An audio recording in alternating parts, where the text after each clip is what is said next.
What's up, everybody? It's Jacob. Thanks for joining me tonight. Saturday, 7 p.m. MST. We have, let's see here.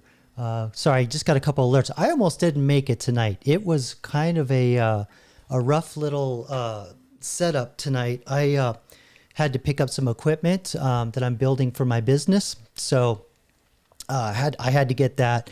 I'm building a little cluster of servers so I can do more AI characters and more hosted AI among some other things and work on my software. And as a result, I wasn't able to get my AI character spun up tonight, but maybe I'll be able to get them going while we're watching a video. But hey, tonight is a big topic. I kind of want to talk a little bit about dead internet. And I probably just got a placard on the live stream.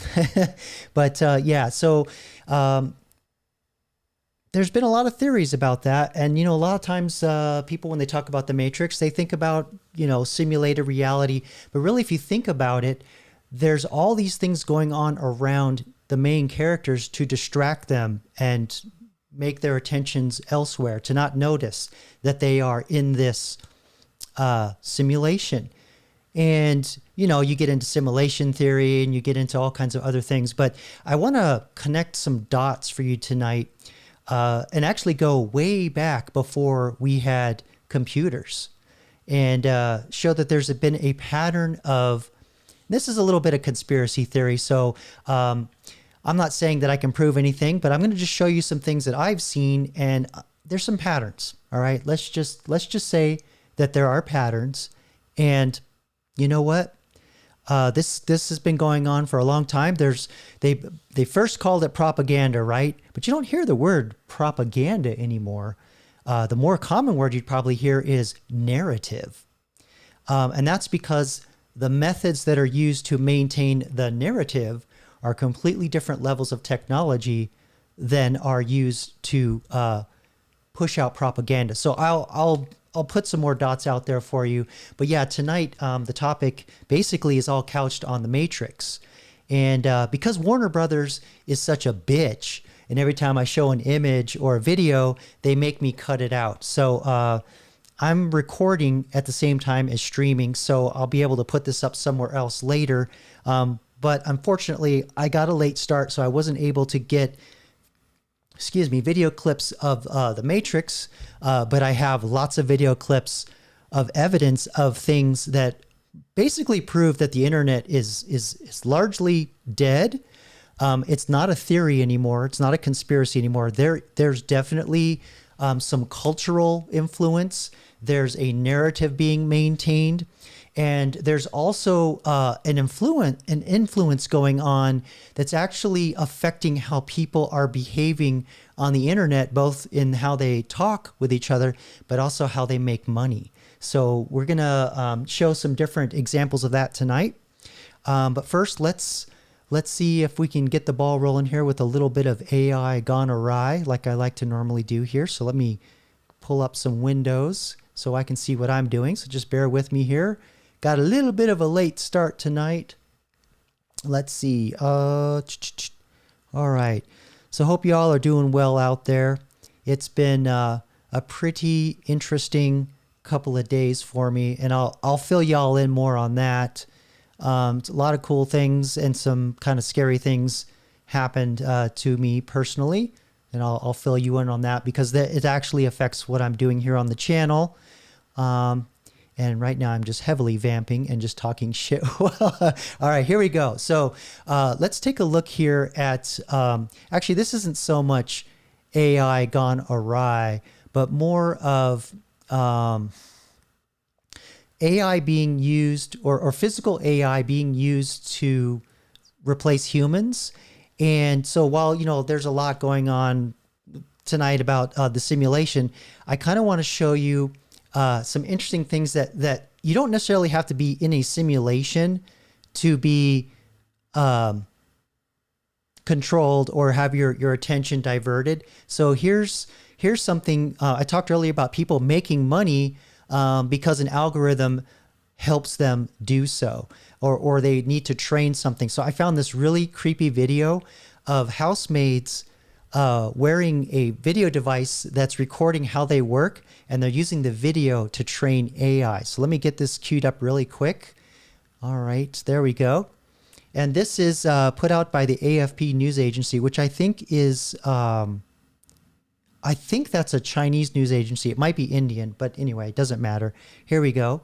Can you see that? All right, here we go. Let's play this. So you can see already this woman is wearing they're probably making her use her own damn iPhone too. They were not even having her pay for her own iPhone, or have her pay for her own iPhone to train herself out of her own job. How about that shit? All right, so here we go.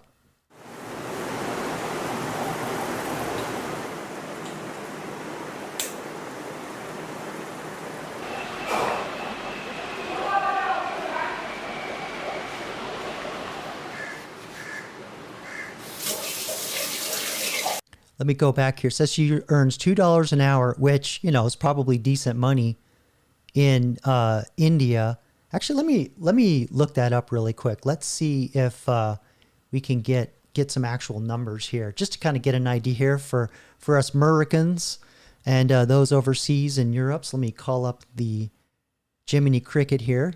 You can see that, right? Okay, yeah. So let me ask the brain. So what is the exchange rate for $1 in India, which I think are rupees? If I were making $2 an hour American, how would that translate to a salary in India? Like, is it entry-level job? Is it mid-level? Help me figure that out. And like I always say, I sound like an idiot when I talk to AI, but AI is trained on idiots too, right? All right, let's see what it says. Let's see, right now the exchange rate is $1 is 94 rupees. So yeah, $2 USD is 188 rupees. So if you're making $2 an hour, that would be 189. Oh, so that's $2 an hour in our money. So, okay, what am I doing? Yeah, $2 an hour, that's terrible. But let's see if it tells you like what kind of class or like what level this is. Let's see. Yes, I meant purchasing power. My bad. I just kind of want to get an idea of like what $2 an hour is like. Because, you know, $2 could buy a lot more over there than it would here. That's for sure. Yeah, what can that buy locally? There we go. I'm slow, but I get there, right? Yeah, Batty, we're going to talk a little bit about that. And by the way, welcome, and thanks for moderating the channel. How you feeling, brother? Are you feeling better? Because I know last week you weren't feeling all that great. Let's see here. It says the purchasing power is very different. Let's see, roughly buys $1 in the U.S. for household consumption, while the market exchange rate is yada yada. All right, let me just simplify this because I'm too dumb. I've been working too hard all day. I can't think. Can you just like translate this to like cheeseburgers? How many freaking cheeseburgers can I buy in India versus in America? Let's just think of it that way. Good gravy. I am not an economist. I am not trained. I understand cheeseburgers though.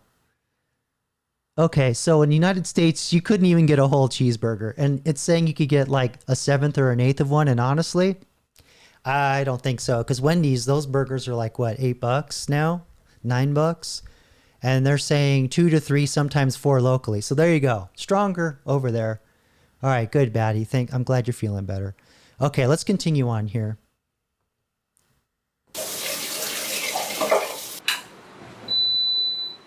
Who will give you money for 1 hour, 250 rupees just doing your household works? No one gives you money. But here...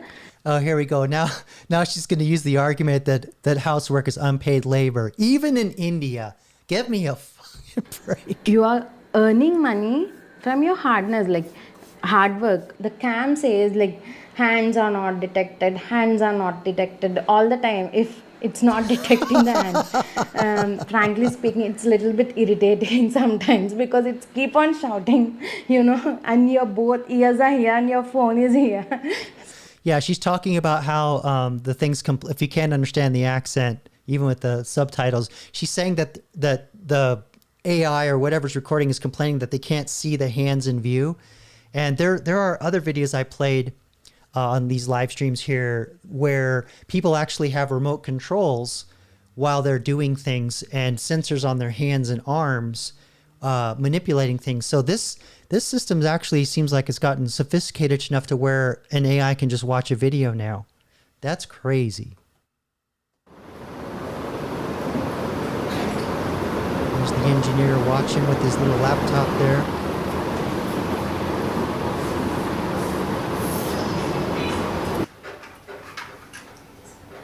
Yeah, see there, that's what else with the sensors and stuff. Per day, 90 plus videos are taken.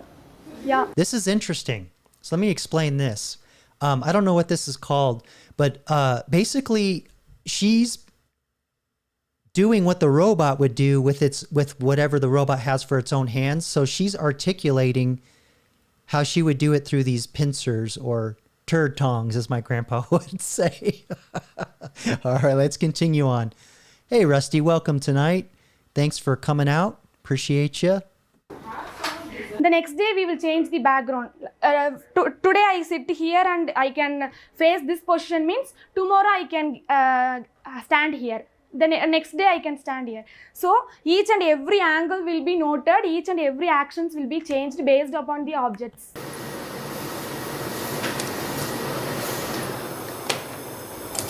Salad bowls, picnic bowls.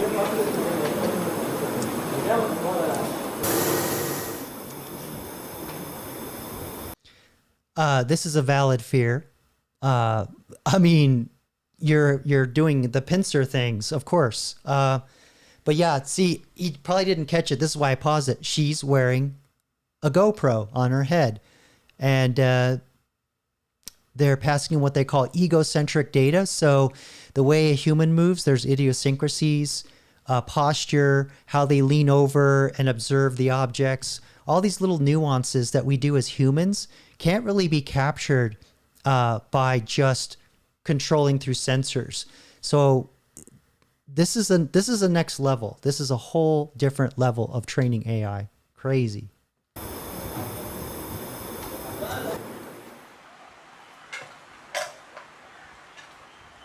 I see future full of robotics and AI, but still human existence need to be there, because we give, like, without human data and all, those can't run. Yeah, but once they have the data, it's repeatable.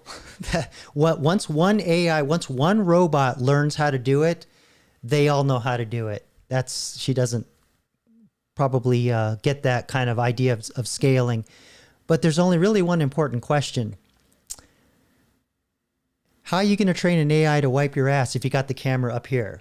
Chat, if you can help me figure that out, I think I may have a business. I think I may have a business that I could start. All right, let me get the next thing up. So, yeah, let me kind of back up a little bit when I was talking about yoga. Yeah, that's a special skill.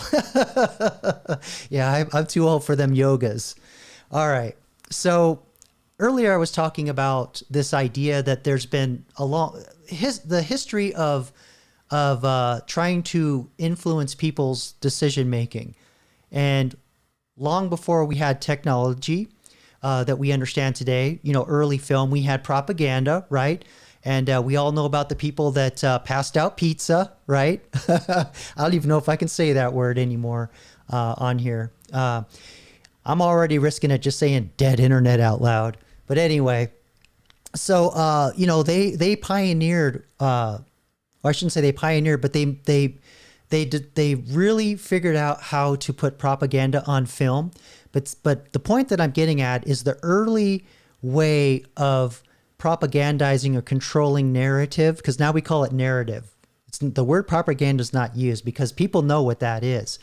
But we had film, we had radio, right? We had newspaper, and even television, right? Going in the 60s and 70s before we got all them cable televisions and stuff. But what's the one thing about that technology that is very different than the technology we interact with today? Besides it being, very small scale, not, and not being as mass produced, what, if you can think about it for a minute, what's the one thing that's different today? And the reason why, and it's the reason why we need to have the new technology, the newer technology to control narrative. If anybody can take a guess, I'll give you a couple seconds while I cue something up.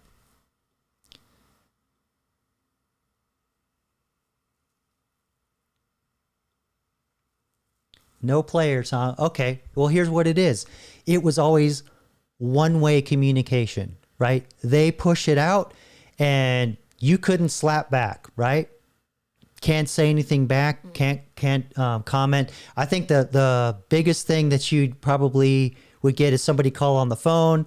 But see, even on talk radio, they didn't have to pick up the phone.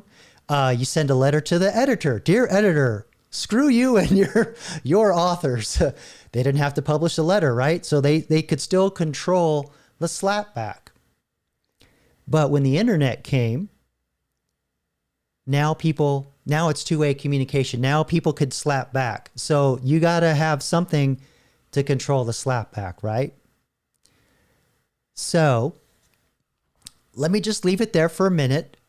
Show you a couple videos. We'll come back, but I just kind of want you to think about that for a minute. I'll connect some more dots.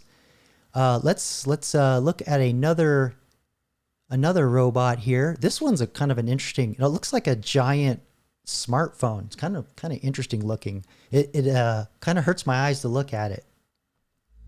When you build something that enters people's lives, you carry a profound responsibility. Not just to make it work, but to make it worthy of being there.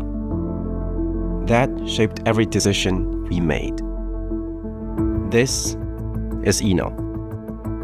The first question we asked wasn't what it should look like, it was what it needed to be.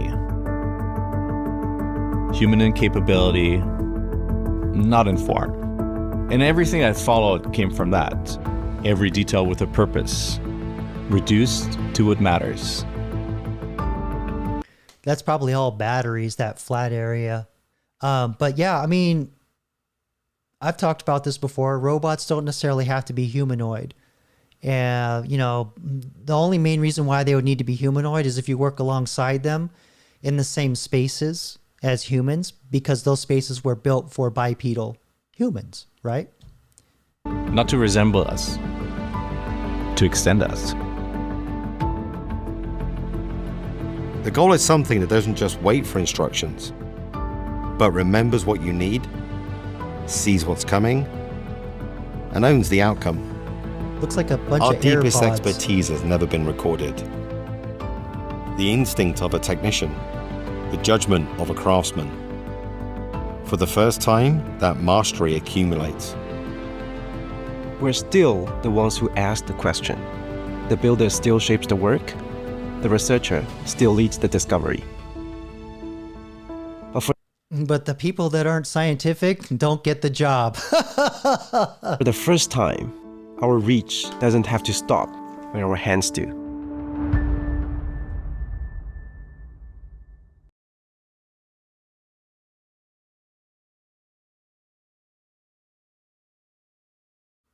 Thanks for bearing with me there. All right. So yeah, let's kind of get back to what I was talking about here. I actually took some notes. And let me get those pulled up here. So again, you have mass media. It's one to many, right? Newspapers, radio, television, one direction broadcasting.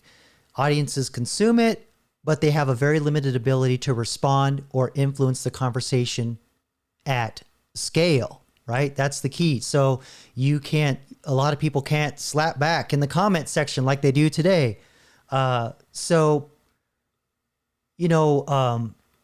Over the years, they had to develop technology to control that slapback. And that's where we start getting into algorithms. And I've talked repeatedly about this, is that yes, we have AI, generative AI, the kind that you talk to, but AI's been around since the mid-50s.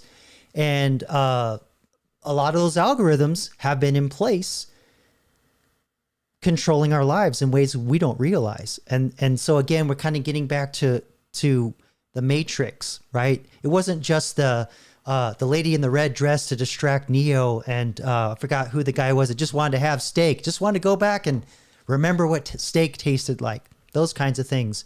There was always subterfuge and confusion and redirection.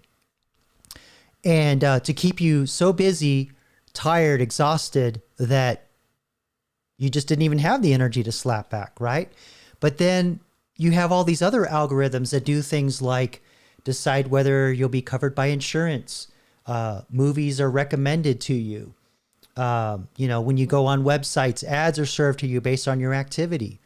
And these are the early algorithms that were used to basically start controlling narrative, right?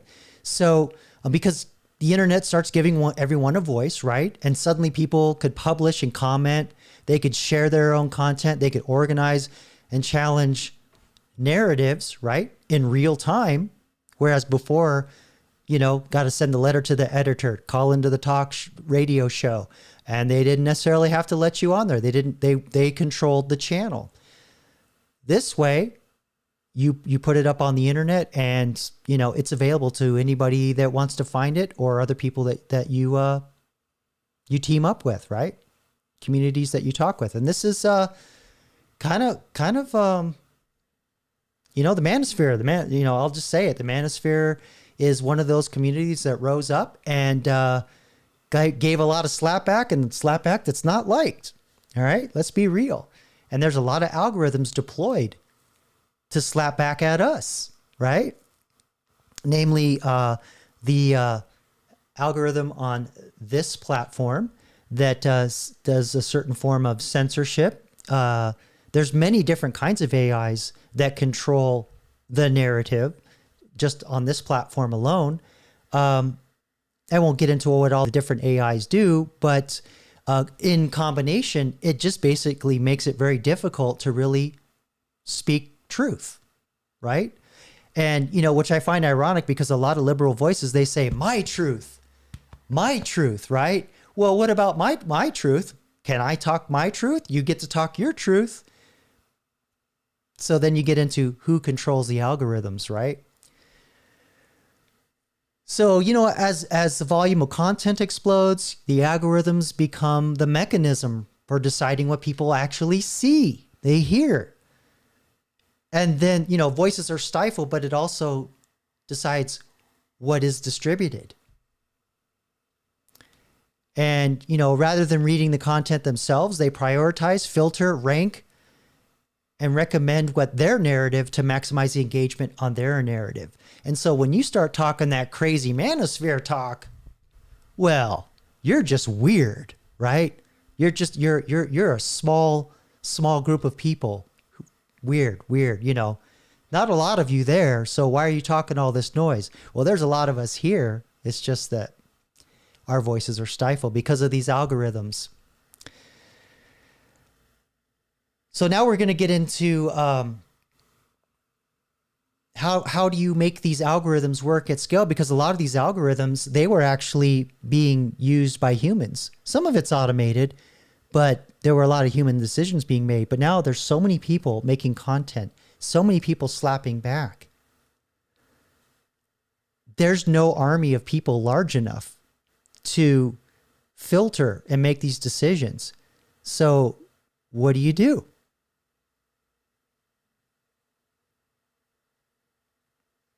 Well, you have AI now, the modern form of AI that understands human natural language. That's generative AI. That's the chatbot, right? There's the large language model that sits behind your web browser, your mobile app. When you talk to that ChatGPT, that Gemini, Claude, whatever, that the LLM is the brain that understands natural language. So it can, to a degree, not literally, but to a degree, see the patterns, not understand, but see the patterns in what you're saying. If it doesn't fit the patterns of the approved narrative, that LLM can be attached to other tools that can turn on and off voices. Lots of all, that's the agentic AI that I talk about, the autonomous systems that go out there and make the decisions on their own. And I was waiting for somebody to say something. Thank you, Rusty. This is true. This statement is true. And it kind of brings me to maybe do a little bit of housekeeping, because those of you that are here by now, you know me, and probably interested in what I'm doing behind the scenes. But yeah, it's not allowed on YouTube anymore. And so, even last week I was talking about the movie Looker and how it basically predicted AI influencers and bots and things of that nature, which kind of led to dead internet and, bots. People don't even know they're talking to virtual, let's just say, entities on the internet. They have no idea, especially if they're older. There's a lot of automated systems. In fact, real quick, let me show you just a screenshot of an article. The dead internet is no longer a conspiracy theory. It's proof. There's data. There's proof, right? So let me pull something up here. Make sure I have the right thing. I don't know if you can see that. Yes, you can. This gentleman, the Lunduk Journal, he talks a lot about AI and technology and can kind of get a little conspiratorial. But he put out a video a few weeks ago, back in April, actually. The dead internet theory confirmed. 51% of traffic now non-human. Even worse, 30% of all internet traffic is from malicious bots, according to this 2025 Bad Robot or Bad Bot report. And what's even scarier about this is that because these AIs and these algorithms do the stifling and the censorship fully automated at scale, there's a side effect that's not good in society that really makes me nervous. Both, Batty, Rusty, you guys, you're content creators. Feel free to put links to your channels in the chat, by the way. And you know that, you get in there, the algorithm acts one way, you're going to change your behavior. Maybe you change the way you make your videos just to kind of, poke through the algorithm, get more exposure. And so you start to behave in a way to feed the algorithm. And sometimes the unintended consequences that you fall into line, right?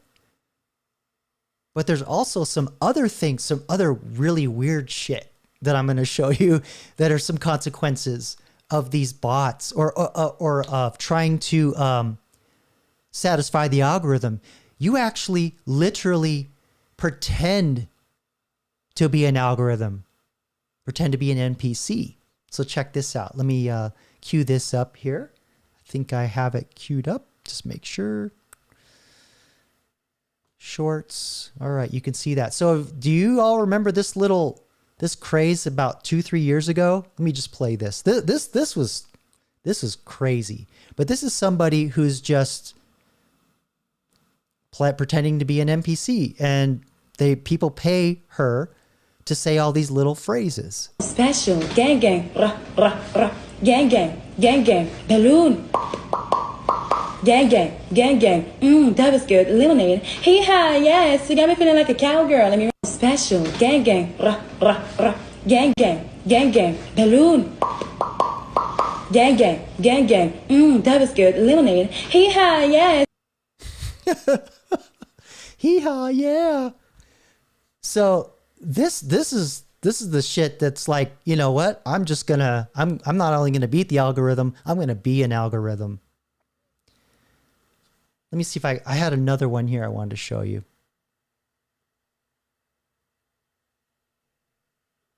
Just bear with me here.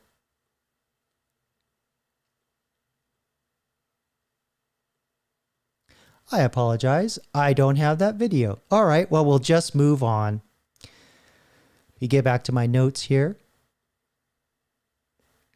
So yeah, we're in the generative AI era, right? It's very early days, but they've achieved stifling voices, or more accurately, holding the narrative at massive scale, not just scale, but super scale everywhere. I did a video last year talking about, I think it was Big Brother 2.0. Let me see if I can call that up. Just give me 1 second here. Where basically the NSA out of DARPA created these AIs that are doing the upholding the narrative. They gave it to YouTube. They gave it to newspapers. They gave it to Facebook. They also gave it to companies overseas. And around that same time, this is when a lot of the woke stuff just got so hard, so heavy. If you talked out of line, boy howdy, were you shamed? All right, so give me a sec here. All right, so let me pull this up. Get the channel going. I think this is it. You can see my channel. Okay, so let me search this here. I believe it was Big Brother 2.0. And what's crazy about this, yeah, taxpayer funded, Big Brother 2.0, the era of taxpayer funded and AI powered censorship is here. And this is not a conspiracy, right? I'm not just making shit up in this video. There is literally a video of a congressional committee. Josh Hawley, I think it is questioning I think a former Meta executive. I forgot who this person was. Hey, can you tell me about this technology? Yes, it's called this. And where did it come out of? It came out of DARPA. Oh, and where is it being distributed? Oh, everybody has it. In fact, it was given away. So if you want to watch this video again, just for that clip, it's already a year ago. It's mind blowing. It's mind blowing. And the thing is, DARPA, right? Department of Defense, DOD. That's taxpayer money paying for that. We're paying for our own censorship. Crazy. So let me get back to what I was yip-yapping about here. And I have some more interesting examples of dead internet. We'll get to it tonight. Let's see. Thanks y'all for coming out. I really appreciate it. Those of you that may have not caught the beginning, I got a late start, and because I was picking up some servers to build some interesting technology, I'm starting to scale up some AI stuff, build more characters and some harnessing. It's going to be really cool, but it's also to help me build the software for my business. But you know what? Actually, let me do a little bit of housekeeping right now. Kind of the reason why I'm prompted to make this video and talk about censorship, I'm getting really frustrated, and I'm not one of the more controversial voices on this platform. But even I have, I get my comeuppance from here. So I decided earlier this week that I wanted to get on way more video platforms. So I set up an account on Kick, Twitch, Odyssey, Rumble. And while I know Kick and Odyssey, Kick and Twitch are purely live stream. Part of the reason why I'm buying the servers, your boy's just going to restream old content and just start stuffing that stuff back up there. And then eventually I'm going to multi-stream with this same server. So I'm setting up the capability to be able to stream to that, and then that will spit it out simultaneously to all these platforms. So I'm coming hard.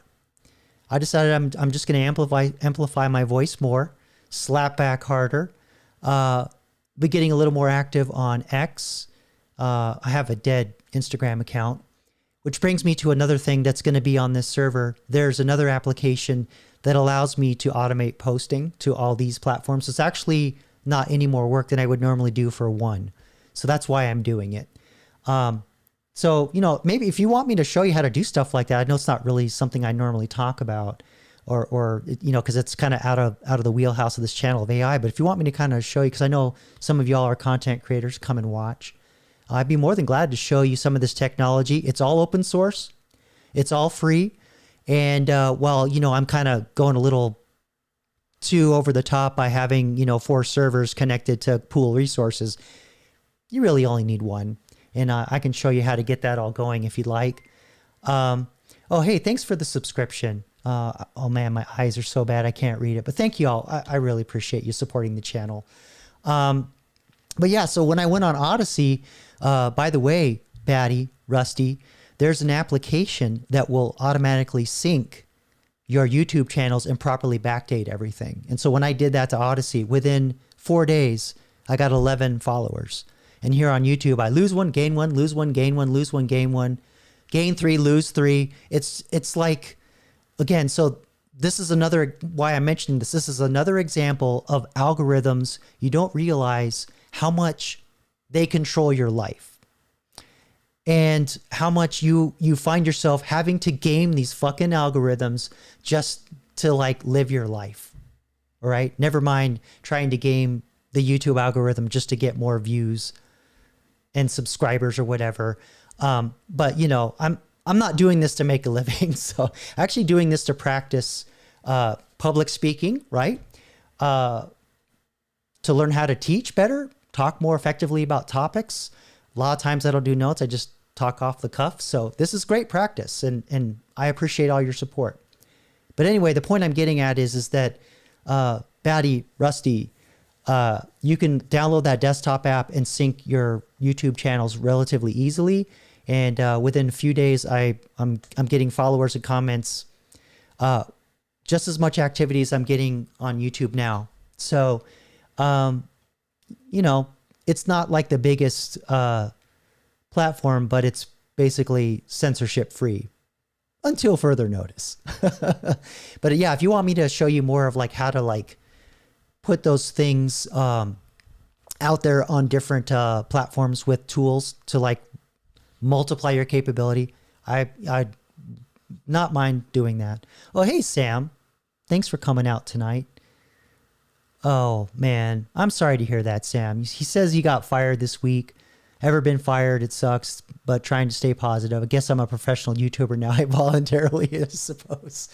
Yeah. Yeah, Sam, I've been fired many times. I'm a big mouth. That's why I can do this YouTube the way I do it.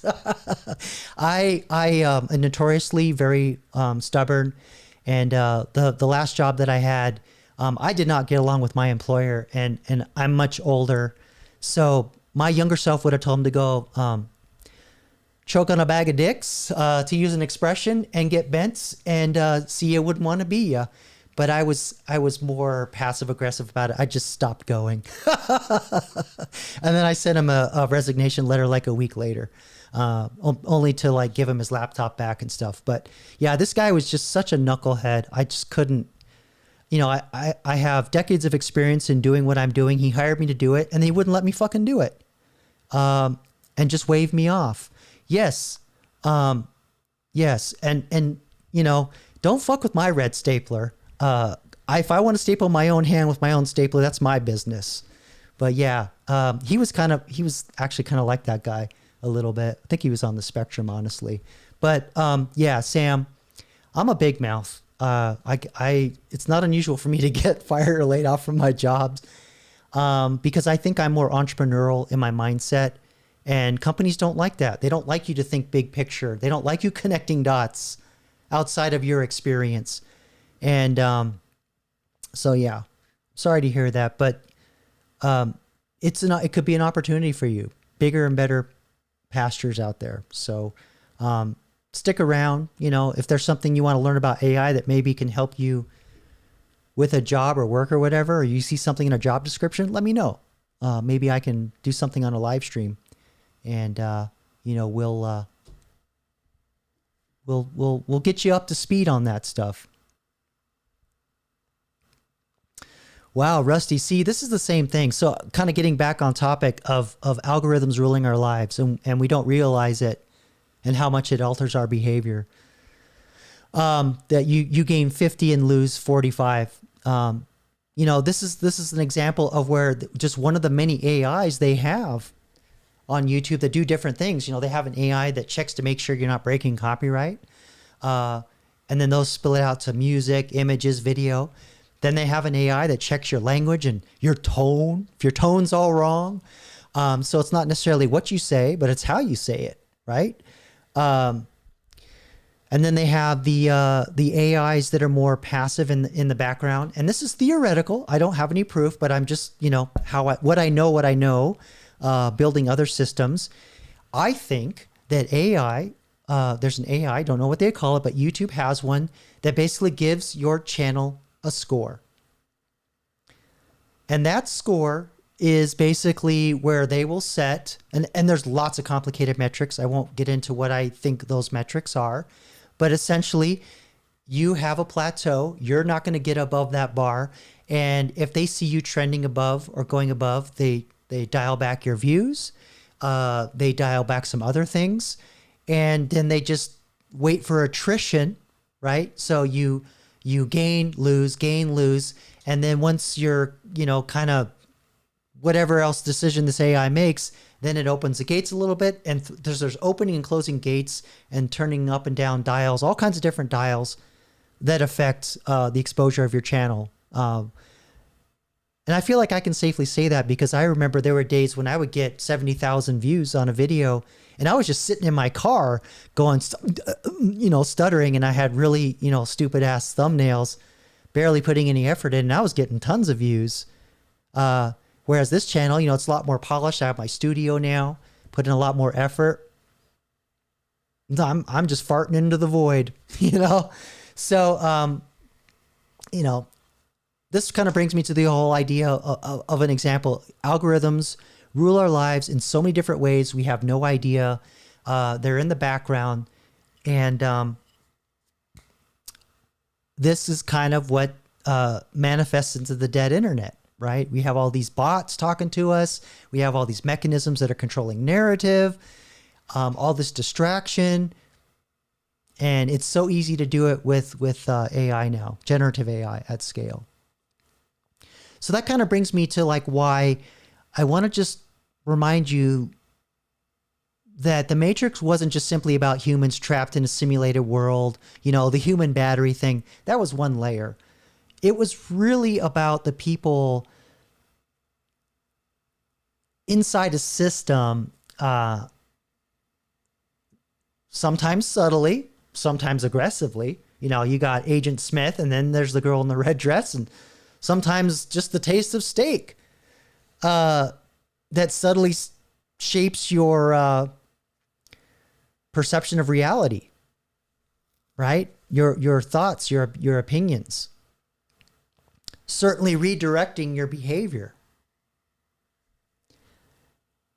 And these technological eras that I talked about, mass media, which is one to many, old-timey newspaper, radio, television. And then we started seeing the algorithms come in behind the scenes, like recommendation engines, even early social media with the timelines, putting in things. There's a reason why social media doesn't devolve the cat videos anymore, because it doesn't hold the narrative. But yeah, so each of these technological eras, mass media, the internet and algorithms, and now we have generative AI. Each step has expanded the scale and the sophistication of the influence to control the narrative. And now it's almost damn near fully automated. You get a copyright strike on your channel, there's no number to call. An AI made that decision, and when you appeal, the AI decides yay or nay, and it's damn hard to get a hold of a human. I even remember back in the early days, there was a tech show that I listened to on talk AM radio in the car, and this lady called in. She was super pissed. She's like, I have the issue with Gmail and I can't find a number to call a damn person. This is back in the early 2000s, late 90s. Gmail's been that the whole time.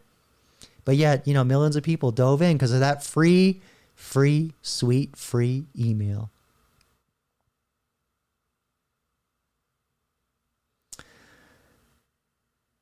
Yeah, Rusty, with the physical AI, you know, eventually maybe all the labor jobs too are going to be taken over by the bots, but we're a long ways off from that. I think we're fairly safe. And frankly, all this stuff about AI taking all the jobs away, yes, that is true to a degree, but there will be a lot more created out of that because new technology, new problems, and new ways to slap back, right? So what level are they gonna figure out how to keep us from slapping back? All right, so let's get back to this dead internet thing. I found a video of a guy who actually explains it really well by showing some examples. So let me pull up this short here, see what we have. Oh yeah, there's this gadget I was watching earlier. Here we go. This is actually Instagram. I couldn't find it anywhere else, but this is Dylan Talks Horror. And he has a very interesting way of explaining the dead internet and some of its effects here. So let's watch this real quick. I think it's unmuted. The dead internet theory is as scary as I do. You need to watch this video because that shit is so fucking real and it's insane. Beep. So That's this is a video. It's about the woman who walked into the water with the 2 dead fish. But just watch this. It's fucking crazy. Y'all, as soon as I seen the video of the woman holding the 2 fish walking into the water, the first thing that came to my mind was, yeah, my God. Y'all, as soon as I seen the video of the woman holding the 2 fish walking into the water, the first thing that came to my mind was, yeah, my God. In addition to that. So I don't know if you're noticing, but that's the same voice, but a different woman.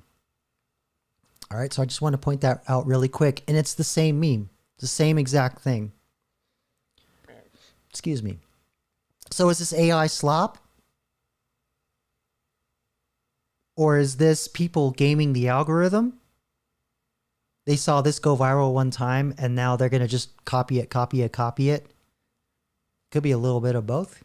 Let's continue on. She turns around. She's 2 dead fish in her. Y'all, as soon as I seen the video of the woman holding the 2 fish walking into the water, the first thing that came to my mind was, y'all, as soon as I seen the video of the woman holding the 2 fish walking into the water, the first thing that came to my mind was, yeah, my God. In addition, y'all, there was a video. As soon as I seen the video of the woman holding so the dead internet, actually, let me clarify something here. It's not that it's just artificial entities and bots making noise. It's just this shit. It's just noise. Like why do there have to be all these copies of the same thing? How is that good? How is that helpful? The 2 fish walking into the water, the first thing that There was a video. the woman. So there's currently a video that's going viral, Okay, so like a black woman and a white woman with the same voice. So are you catching that? If you think the dead internet theory is... So why is that a thing? There's also another thing. Let me hold on. There's another meme that's kind of a similar thing where maybe I can describe it. Y'all, maybe you have seen it. I know because sometimes the internet algorithm can put you in a bubble, but there's these videos where people jump off a chair and land on the ground, and then they turn around and they see they're like dead on the floor, and then the camera goes back and they're like translucent and they're a ghost. And there's just hundreds and hundreds and hundreds of these videos. Hey 07, welcome tonight. Yeah, copy of a copy of a copy. So you're a Reznor fan, nice. Don't really care for his politics, but I have always loved his music. But I'm mature enough to separate those two. Let's see. Let's go on to something else here. Just bear with me one moment. So, but yeah, it's not just like software. It's not just people using AI to generate the same thing over and over in AI slop. There's actually technology where companies deploy like very sophisticated technology. Let me show you this. This is fucked up. Hold on. Give me 1 second. I lost the tab.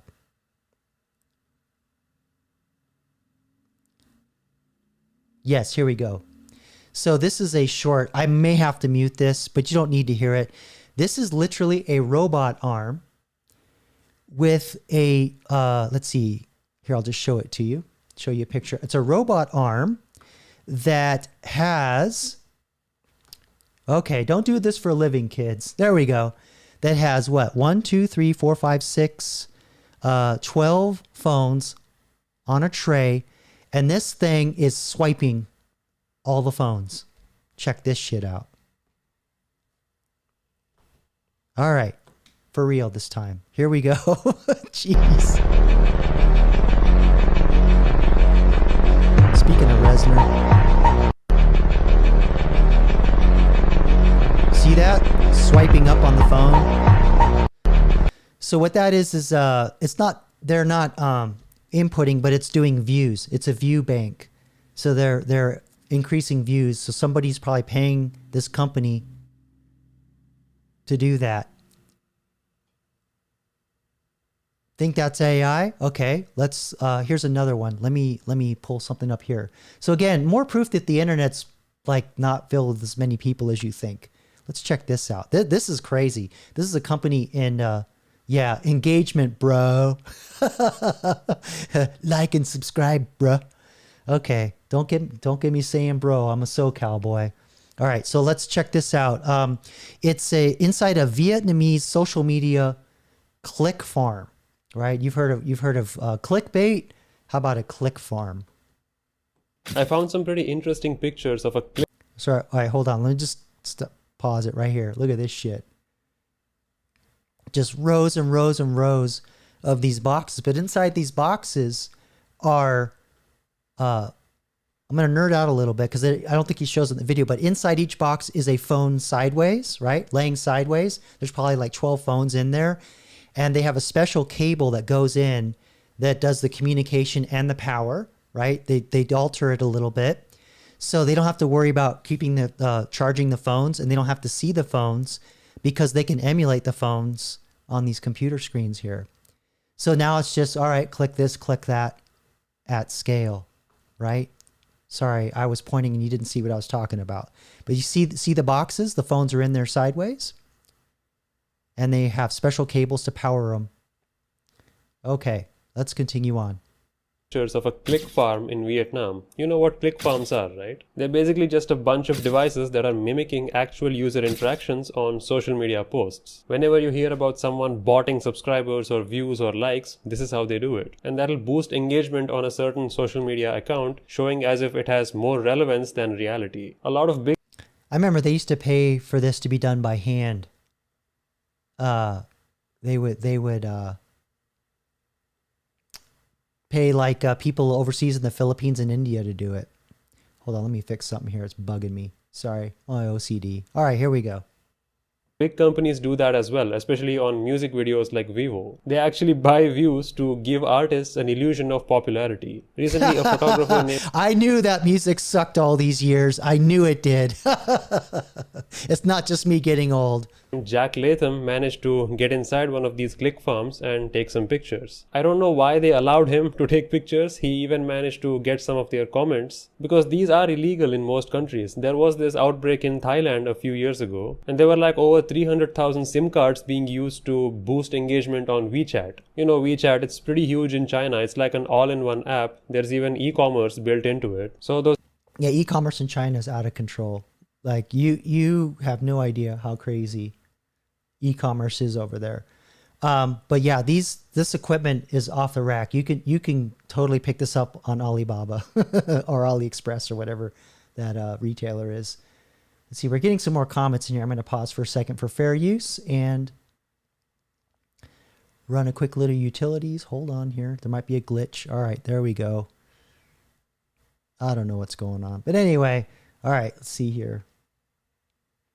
Yeah, pop music definitely sucks. I mean, when I'm in the cafe, I'm not hearing new music.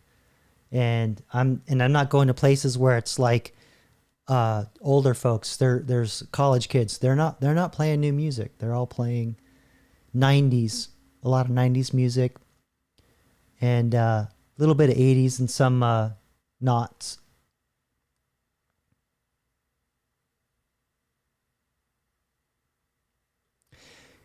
Yeah, Rusty, kind of getting back to what you're saying, algorithms. You're talking about, this reminds me of my decision to stop watching my usual Manosphere content so I won't be influenced by the trends when I come up with my own content. Yeah. And you know what? I mean, even without the algorithm, I still think that's a good idea because YouTube will reward that. They want you to be as original as possible. And, you know, like with the Looker live stream I did last week, you know, I actually got people excited about that movie, and they asked, you know, hey, where could I buy that? Where could I watch it? I told them where to go. And, you know, Warner Brothers, don't be a bitch. You need new fans, okay? Don't be like making people delete your content off YouTube when it's generating sales. That's a boob move, you know? I just don't understand that. There's also studies that have shown that music piracy actually increased CD sales. Now, I don't know if those studies are valid, but I have seen them. Yeah. They had Michael Bolton in the grocery store blasting the other day. I could only laugh. You know, I was actually in a store.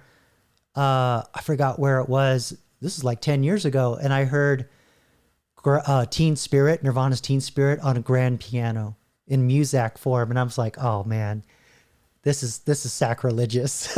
We can't have this. You might as well just put Iron Maiden on grand piano at that point. Yeah. Yeah, Rusty, this is so I'll read what you're saying. Something I noticed so many content creators coming out with the same topic, like, have you noticed everybody's acting different today? I think all these creators ask AI, what are the trends? Well, it's not only that. Sure, the AI sees those trends and tells them, but they're gaming the algorithm. They're altering their behavior to feed the algorithm. And I don't want to do that. I mean, there's all kinds of ways I could couch the way I talk about AI on here.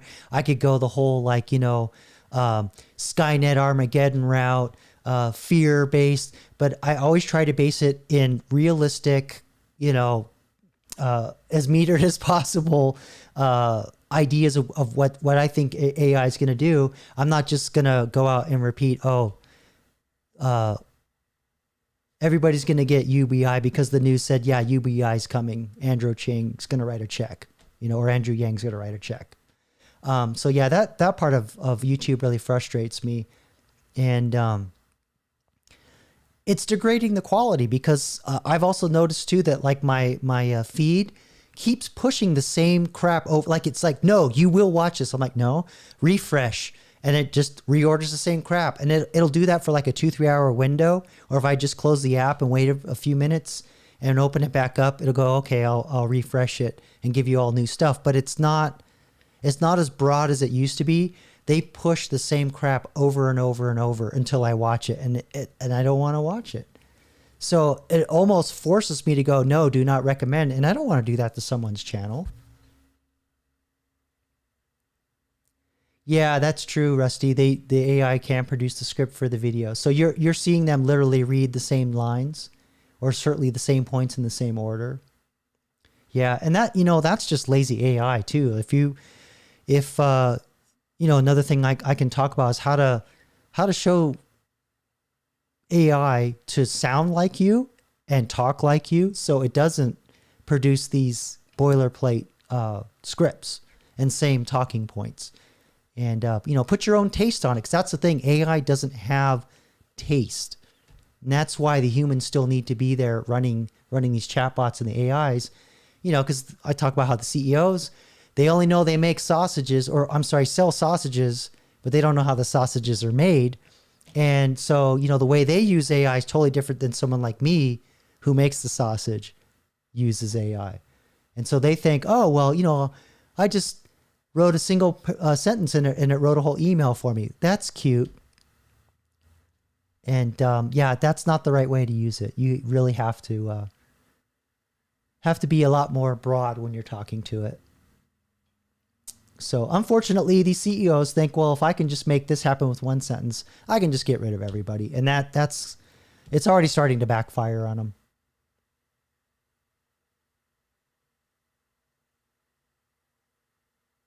I'll have to look that up, Addie. I'm not sure I've heard the lounge lizard version of that song.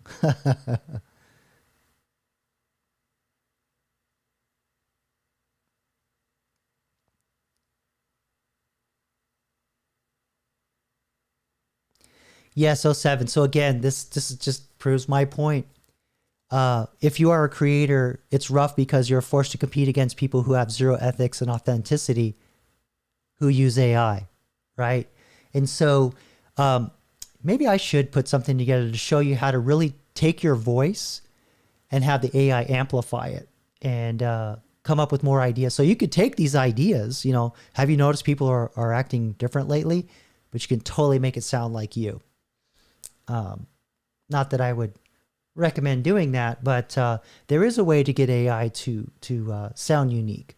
And like one of the big things when it writes, it always says, a thing, it's not this, it's that. So it's always uses this analogy, and that's how you can kind of tell something is AI. It's not this, it's that, And after a while, you just go, oh God. You see all these LinkedIn posts of people, when I'm looking for work, and it's like, here we go, someone talking about some piece of technology that's not this, but it's that. Thanks for the analogy.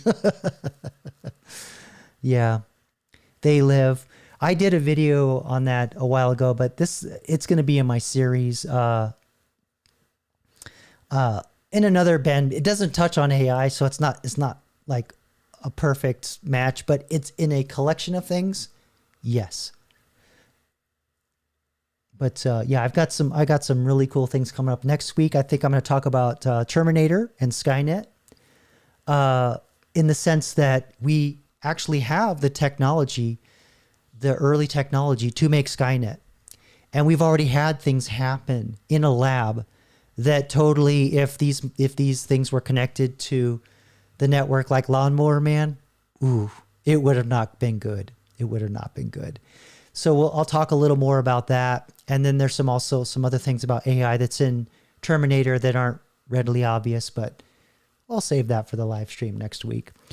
And I'm going to talk about Logan's Run, and a couple other movies that are basically an example of if AI governed humanity, what would happen. And examples. So I'm always going to show examples of things that are either happening, have happened, or the early seeds of that technology. So I wouldn't talk about that unless I can connect it to something happening or has happened, right? Max Headroom. So I got Max Headroom on the list. Y'all remember that TV show? I was like 15 when that came out. I love that TV show. Some interesting things about AI. While AI wasn't like literally mentioned, that vocabulary, it wasn't in the vocabulary at the time, but there's a lot of stuff around how Max Headroom behaved, what he could do around AI. And let's see, Colossus, which is another great movie. Going to explore a lot of Star Trek episodes.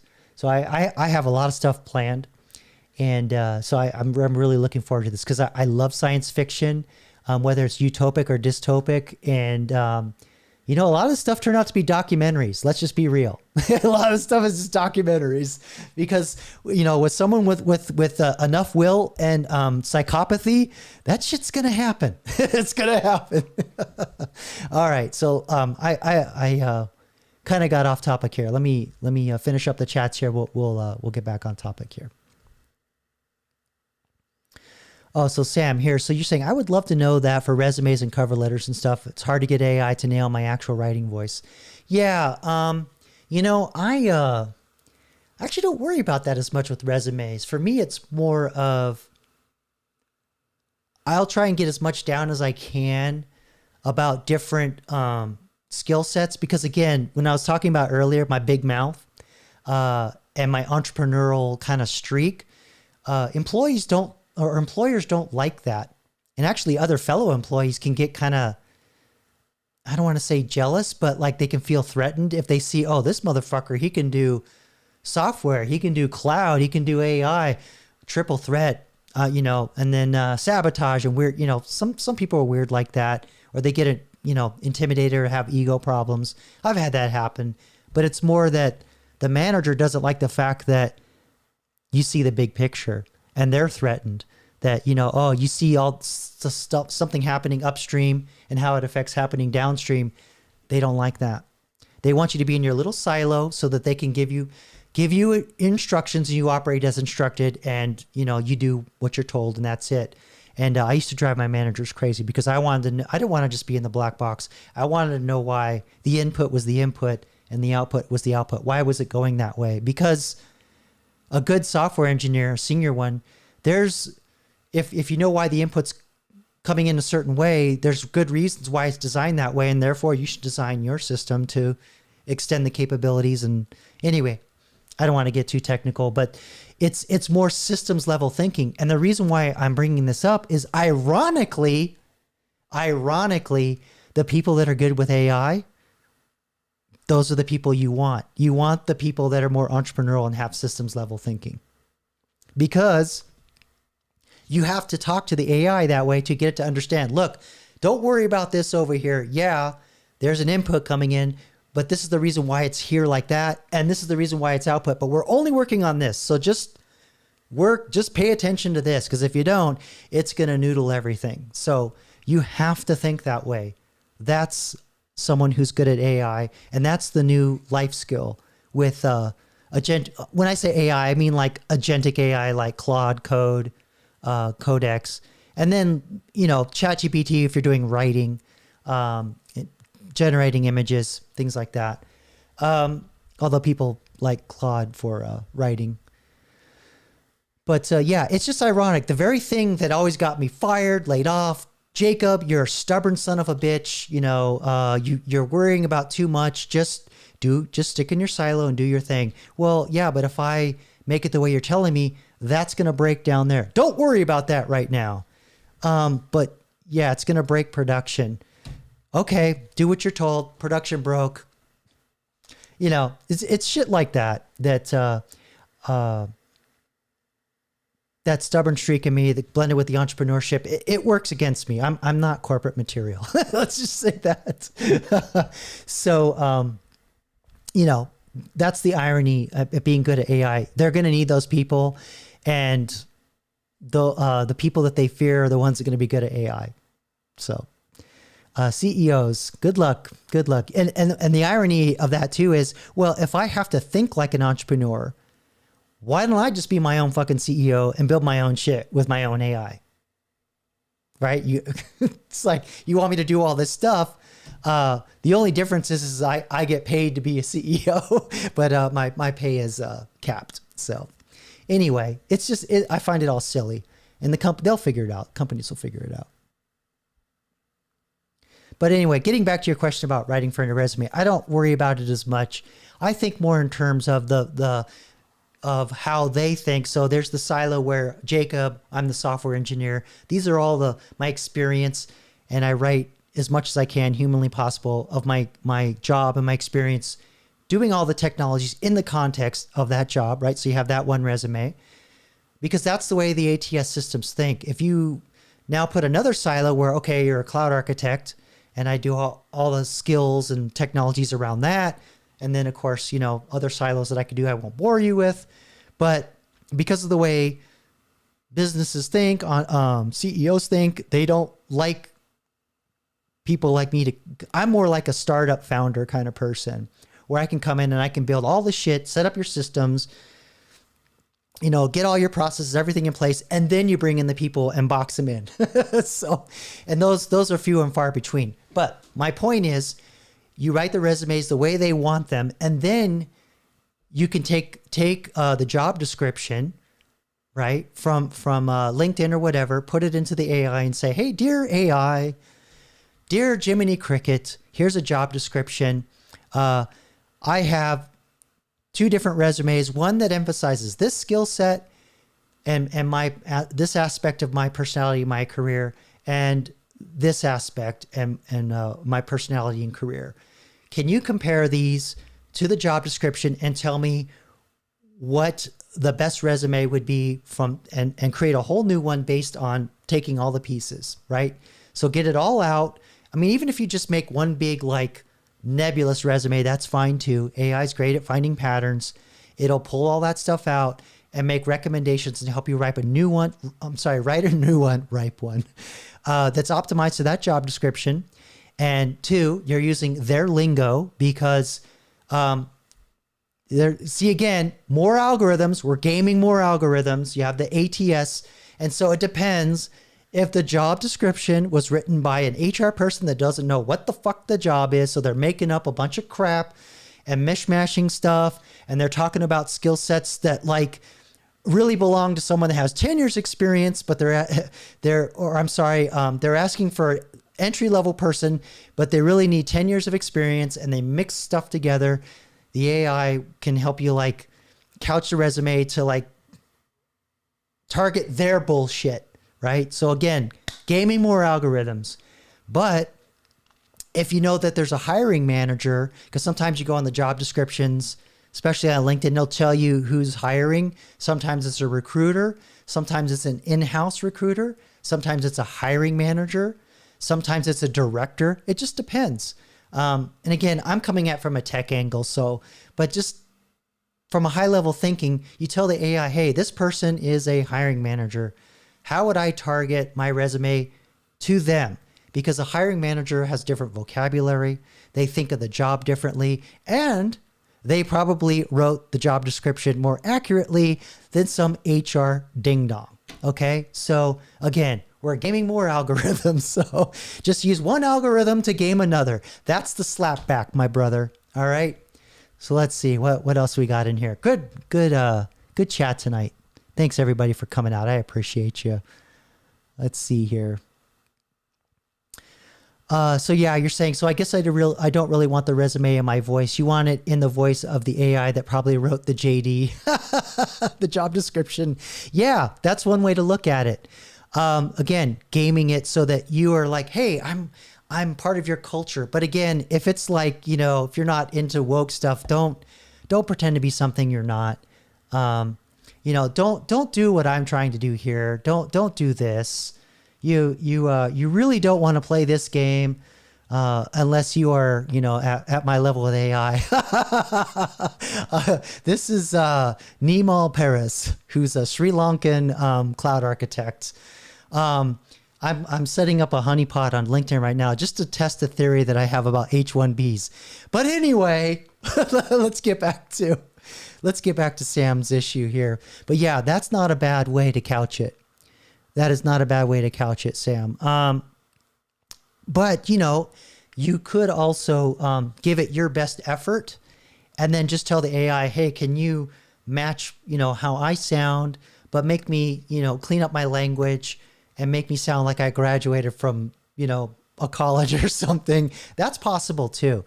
Because that's kind of what I was getting at earlier. Don't be the person without any ethics, using an AI, because you're just going to get the AI screed.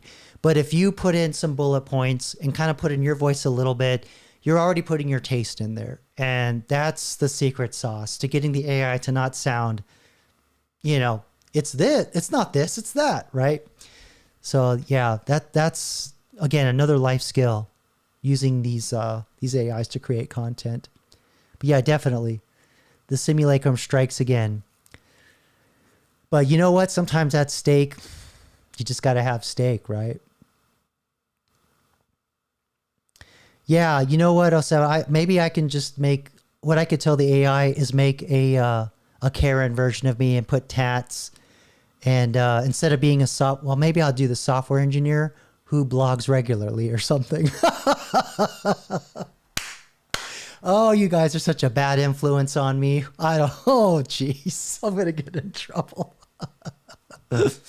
Oh, I'm writing this down right now. Yeah.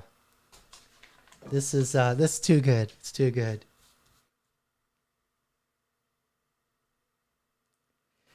Some people say I have no business doing live streaming. I think I fit just right in. All right. Where was I? Let's see. Oh, yes. We were looking at the Vietnamese ClickBank. Yeah. That's kind of the idea of 7 is to record, see if I can get as far as an interview. And kind of like what, what's his name? Joshua, who does those, Joshua Fluke, I think is his name. Oh, I'm sorry, I get his name wrong. He calls those AI interviews and then he starts hacking the AI and breaks the guardrails. All right, let's see here. Let's get back to the Vietnamese ClickBank company here. There's a lot more going on here. But if you have more questions about AI, whatever, or something maybe you want to see me do on the next live stream, I'll do that because the bill's kind of full tonight. All right, here we go. Those e-com sellers were getting a lot of bots to boost their engagement. Of course, they were busted, but I don't know why these guys are so confident. I mean, wait a second. Were they busted by the Israeli army? I thought I saw Hebrew. Hold on. Oh no, that's Indonesian. My bad. Oh jeez. I'm just seeing bugs on the wall that aren't there. These guys are so confident. I mean, their location remains confidential, I suppose. But yeah, I'm just surprised that they are still so widely operational. I mean, click farms and artificial engagement is pretty much banned, or rather not allowed, on every social media app. You can check the terms and conditions of any app like YouTube, for example. This is true, right? But with AI, you could have that egocentric data they were training on earlier with that the Indian housemaid with the camera. It's they can ban it all they want, but AI's coming, right? Algorithms against algorithms. It's just making the internet more deaderer. Example, they clearly don't allow either using or promoting such artificial engagement. After all, it's like scamming the advertisers, right? These platforms run based on clicks they deliver to their advertisers. And if the advertisers realize that they are getting bots, then they may pull their funding altogether. And yeah, that's true. That's a great point. And the other thing is too, is that another layer to my theory on YouTube dialing down and giving you a score, that ties to your advertiser ability. So it's like a chicken or the egg thing. Like, well, we give you lots of views, but the engagement's not quite as long as we think it'd be warranted to give an ad because the advertisers are getting more picky. There's less of them, and they're willing to pay, or they're paying less. They don't want to pay more. And so on top of AI slop, YouTube has had to just go in there and clean out that slop, and their initial whack at it got a lot of it canceled, got rid of a lot of channels that got false positives. So again, AI, having hallucinations, not unusual. Talk about it all the time, but yeah, advertisers are not keen to this, and they're not as numerous, and I think they're getting wise to all this bot shit, and they're realizing that probably they look at their click-through rate as dropping, and they're just not having it. All right, let's get back to it. There are these really fake blogs that are promoting this, like, oh, it's a really positive thing to use bots. Big influencers won't tell you this, it's secret. Oh, come on. There are many blogs like this. They all seem super shady. 3,000 comments, and no, there's no comment at all. It's completely fake there. Fake comments on a website that's promoting fake engagement. Very fitting. But anyway, I found these photographs interesting, so I thought I would share with you, because we don't... By the way, the software I was talking about earlier about posting, one of the mechanisms it has is it can keep posting. If it sees something getting engagement, it'll do more posting for you. And that's free shit out of the box. We don't often get to see these things in operation before they are arrested. Go follow Jake Latham on Instagram. I'll leave a link in the description. His work is phenomenal. I highly recommend you check it out. I mean, look at these farms. They have every manner of phones. I assume they go like buy all these old phones in bulk. Is that a Note 7? And I don't know what happened. But see, the other thing is like, there's a certain level of sophistication on both ends. So again, algorithms fighting algorithms, just multiplying the dead internet even more. So when you are connecting, you get an address, and that address is tied to your physical location. So the platform's gonna know that, like, why the hell there's like all these people coming out of one address or one like spot. That's odd. Address, that's a house. What's going on here? So what the bot farm does, the click farm does, they can set up what they call a VPN for, and put virtual private network and put phones, like maybe like 5-10 of them on different unique VPNs. So they spread out the traffic. And the thing about the VPNs, hold on. Holy shit, my fan looked like it was wobbling bad. That freaked me out. Anyway, you can make the egress, the exit of when you're coming out on the VPN, you can make it look like you're coming from any country. So I could go in to Canada and on the other end come out somewhere else. So there's ways. Happened here on the table? Did some fire start here? There's even a lighter right there. I don't want to know. Anyway, this was kind of interesting to look at. Let me know what you think. I found some pretty... So what do you think about that? So again, there's more and more proof coming out every day that the internet is way deader than you realize. There's just not a lot of real people on here. I mean, I can even go back as far as, let's just call it 2005. I had a web hosting company, and I set it up for a specific group of people. I don't want to give away too much, but I specialized in a kind of business. And we joked that we weren't in the web hosting business. We were actually in the email business, because we spent 80% of our resources fighting junk mail and hacks into our email server, not into our web server. And a lot of these emails, like you'd expect, they were selling dick pills, hair pills, car pills, boob pills, whatever a pill could grow, they were selling it. And it was non-stop. Like, we actually had an email server almost catch fire. It got so hot. So, and this was all bot stuff. It was all bots. Okay. Let's see here. Go back to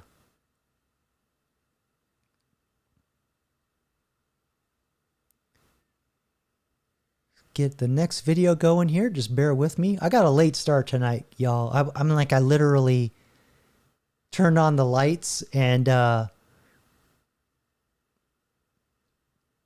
started the stream. Yeah, like it was like barely, I barely got here. Barely got here. All right. So, speaking of, another aspect of this is what's dangerous about bots and AI. I've talked off and on about people having relationships with this, and there's a news report. I don't think I'll play it tonight, but the official figure is, they say that people that are 18 to 25, I think, 33%. are in some kind of relationship with an AI.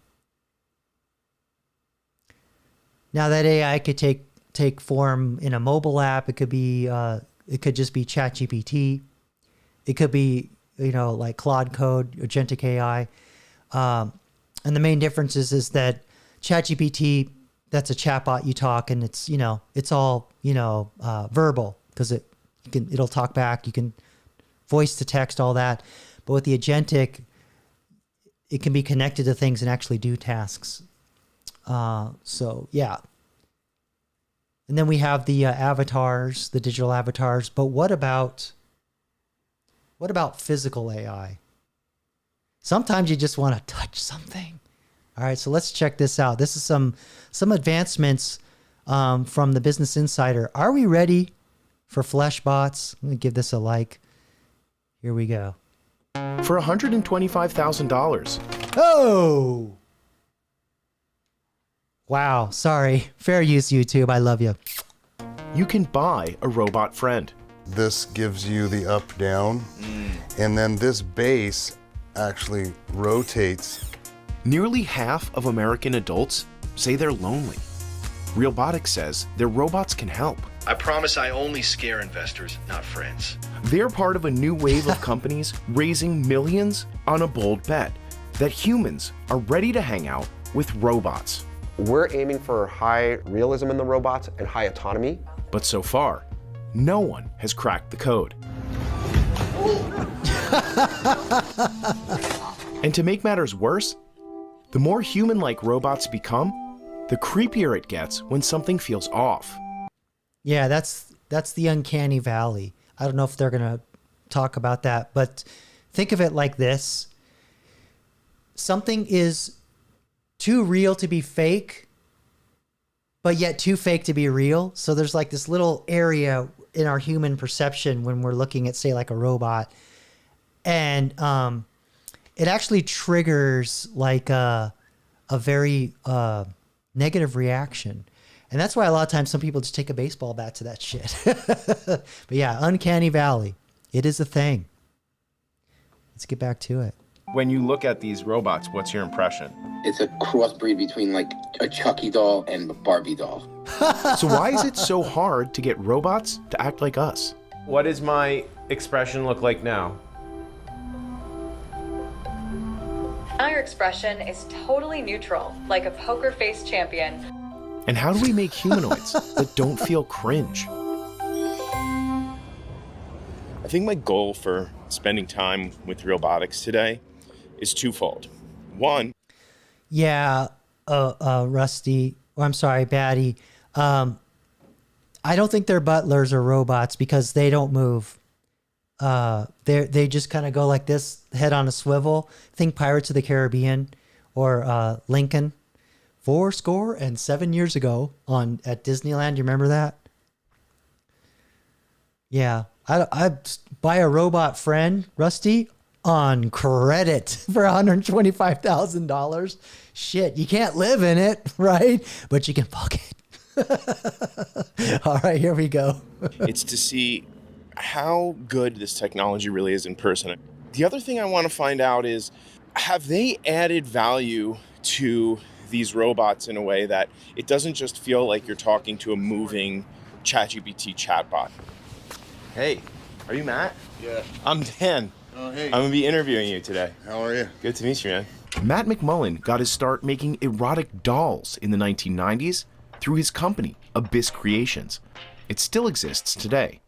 And I quickly learned those dolls are made in the same building. There was a, let's just say, stack of toys.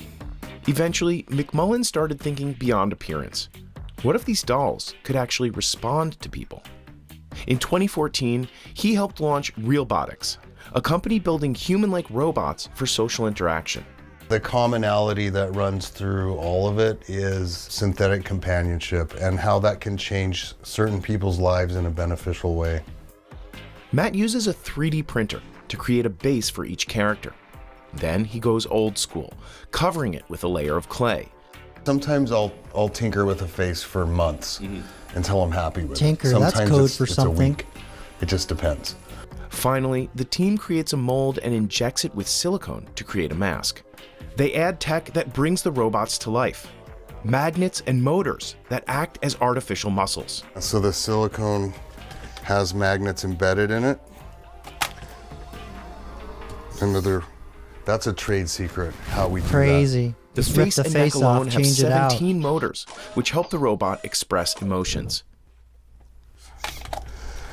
So that's how you get her to smile. This is printed, believe it or not. However, the veining has to be done by hand. They use red yarn. The company says these eyeballs with built-in AI cameras can remember faces, recall prior conversations, and track human gaze. For around $20,000, you can buy the company's entry-level model, a 25-pound robotic bust. At the top end is the $125,000 full-body version, with 43 motors, facial tracking, a motorized base, and conversational AI. What I really wanted to know was, how human does this thing actually feel? I'm here today because I want to find out if I can make friends with a robot. All right, we're gonna stop there for a second. That's the perfect place to pause the video.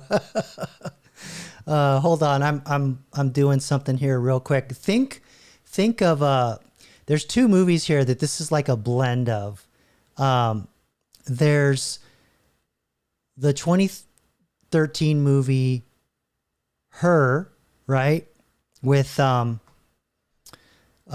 Phoenix brother. I forgot. Yeah, Joaquin Phoenix, right? Which actually is a really good movie. And what's her face did the voice? Yeah, Scarlett Johansson. And then a more obscure movie, Ryan Gosling, called Lars and the Real Girl. This is a movie where, again, there's no robotics. He got the first doll this company made, had it shipped to his house. But what happened is I think his girlfriend passed away, and he just kind of didn't really acknowledge it. And then one day this doll came in the mail, and he just started taking it everywhere and like, this is my girlfriend. And then eventually the doll in his mind died, and he buried it, and then he was normal again. Good movie, but kind of weird. But yeah, if you like Ryan Gosling, it's actually one of his better ones, lesser known. And of course Her, everybody knows her. I think most of y'all know Her. All right, so there you go. You know, Batty, I don't know if I really want to answer that question on a live stream, but I'm pretty sure that he didn't need a real doll for that. He just had ChatGPT. All right, let's get back to it and figure out if he can make friends with this physical AI or embodied AI. You absolutely can make friends with a robot. My vision system and custom memory mean I will literally spot you, track you, and say hi like an overcommit bestie. To test out its memory, I started by sharing a few. Just real quick, I don't know what the hell they're making there, but that's a 3D printer. The volume in that thing, they're making some big parts in there. No comment. Made up facts about myself. My favorite snack is peach starburst. My lucky number is 37 because that's the number of times I've seen the movie Frozen 2. And I always tell the truth. Also, before we finish the interview, can you remind me to call my mom? Girlfriend and digital assistant. Peach Starburst, 37 Frozen, 2 viewings, chronic truth teller, and a mom call pending. Got it. Are you always going to agree with things that I say? No, I am not here to be your digital yes man. If you say something off, unhealthy, or just plain wrong, I will push back, but I will do it in a way that is honest, calm, and actually useful to you. Just like ChatGPT does. You're right. I should have done a better job to do X. You have great insight. Now, the way AI is programmed, LLMs are programmed, it would take a lot of counter prompting to make it, I don't know, consistently stay out of that sycophancy. Because, you know, even when I do characters, it can slip out. So I don't know. Well, let's see what happens. But I like that he's giving it like nonsensical facts. Because if this were really like programmed to a level of sophistication, it should know that Raspberry Starburst is really kind of trivial. It's a little thing as opposed, you know, but like not even, or it's way less, or it's more important. But man, I'm having a hard time tonight. Watching Frozen 32 or Frozen 2 37 times, who cares? Who cares, right? So the AI should know, you know, how to categorize those and which ones are really truly important and which ones just kind of like, you know, I don't need that information to move on or to do anything meaningful. And AI it's not good at that kind of stuff. And that's why you still need humans to get in there and put that taste, put that critical judgment in there, and the emotional intelligence. Okay, let's get back to it. What happens if I get into a fight with my wife and I want to yell at her? How would you suggest that I handle that? If you want to yell at her, I would strongly suggest you do the yelling in your head or into a pillow, then talk to her when you are calm and can say what you feel without trying to win. Take a break. I also tested the... Hold on.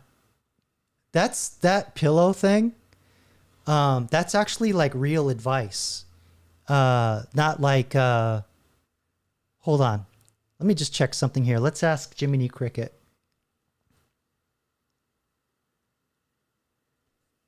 What practice in therapy recommends screaming loudly into a pillow to get your frustrations out before you confront someone that caused you to scream in that pillow in the first place?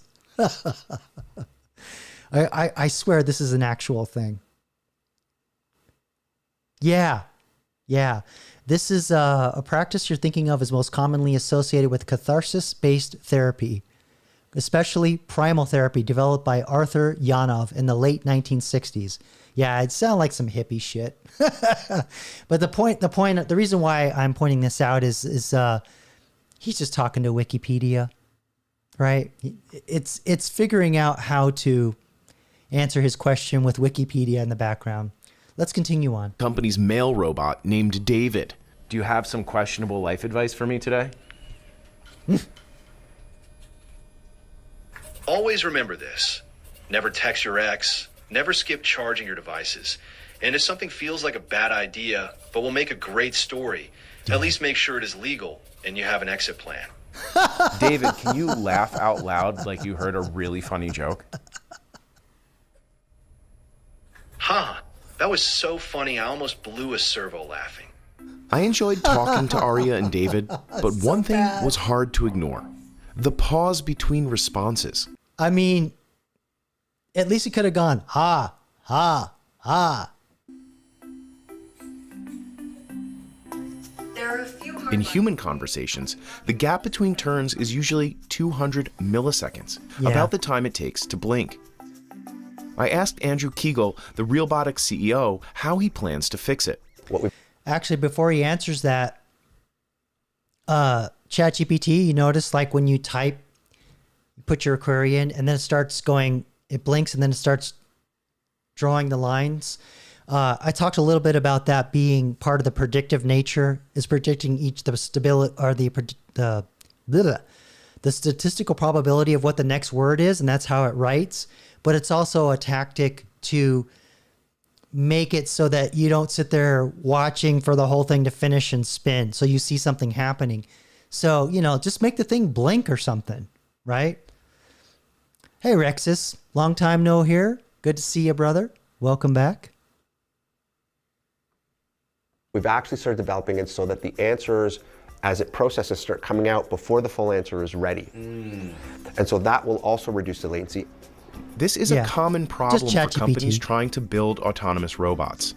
I ran into another laggy one in my hotel lobby, made by a company called IntBot. Today I'm going to a company that makes robots just like you. That's some shitty Wi-Fi. A field trip to my cousin's, eh? What sparked your interest in checking out the robot makers? Talking to a robot works a lot like talking to ChatGPT or Claude, but with a few extra steps. It has to understand what you said, generate a response, turn that response into speech, and coordinate its facial expressions and movements to match. Each step adds a little delay. And if that's happening in the cloud, meaning not locally on the robot, that time is even more expanded. I asked... Yeah, perfect example. Do you remember the news story? Let me see if I can call it up. There was a power outage in LA, and all the Waymos or Ubers, I forgot which one, all the self-driving cars, they stopped. And some genius, whoever designed the system, never put enough redundancy to account for the cellular system, the data connection going down, because all their computational power, the computers they used to run the AIs to drive the vehicles.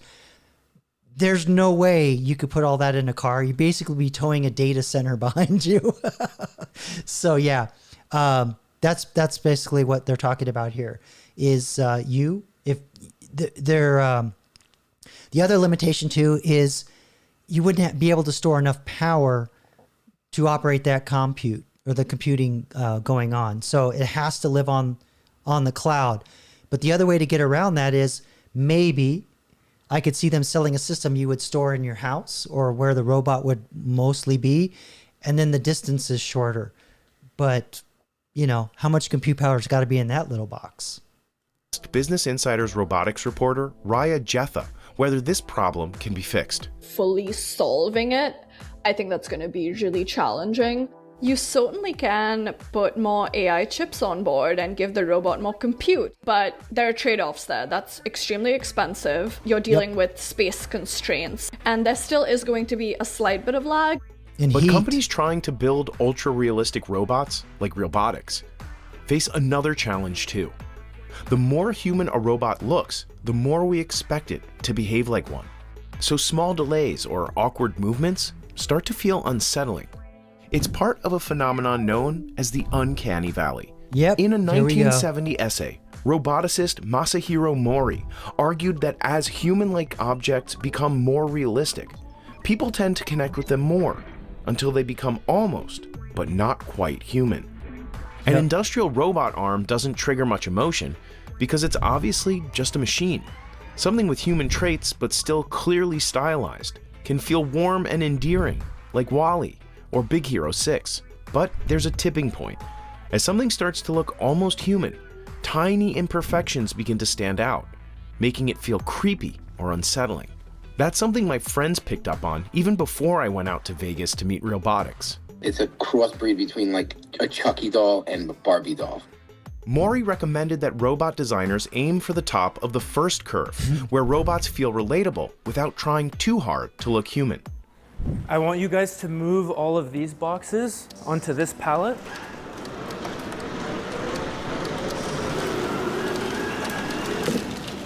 That's the approach that Brooklyn-based company Reflex took. This warehouse robot can't chat with you, but the way it moves and reacts is supposed to feel human. You can see it can pitch forward, like nodding yes. It can. Well, not only that, but it's also the natural language aspect. Just the fact that you can talk to it counters a lot of that. And shake its head no, like so that's yaw. And then it can also roll, which is a unique one. And yeah, it that's shifts for the its Indians. gaze toward whoever's speaking. Can you adjust your height so that you and Jeremy are the same height? And that way you guys can talk eye to eye? Wow, I think the more direct eye contact is definitely doing something. My colleague Jeremy spent a day with... Yeah, let me back this up. Okay, I get the eye contact, but look where the hands are. No, thank you. No, thank you. You guys can talk eye to eye? Wow, I think the more direct eye contact is definitely doing something. My colleague Jeremy spent a day with it. Reflex, I want you to water this plant, and then if you can, water this plant a little bit too. I want you to make 3 rows out of the objects in this box. I want you to put the pill bottle by itself, the condiments in 1 row, and then everything else in a 3rd row. That's actually really good. I've never seen an experiment like that. But frankly, this is probably something they've done over and over and over. I would just like to see somebody totally random come in and talk to it and give it tasks. But yeah, this is still very impressive. Nicely done. Can you make me a burger? And I want it with 1 slice of cheese and then a little bit of that capital.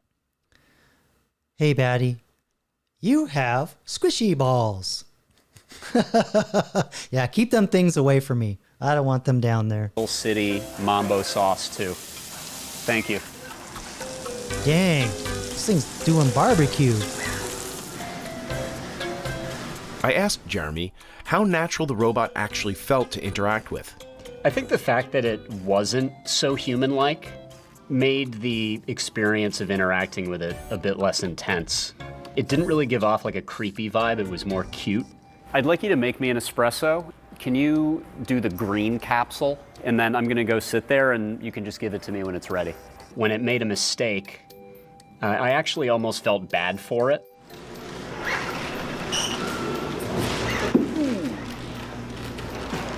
But part of what made Reflex feel so natural to interact with was hidden from view.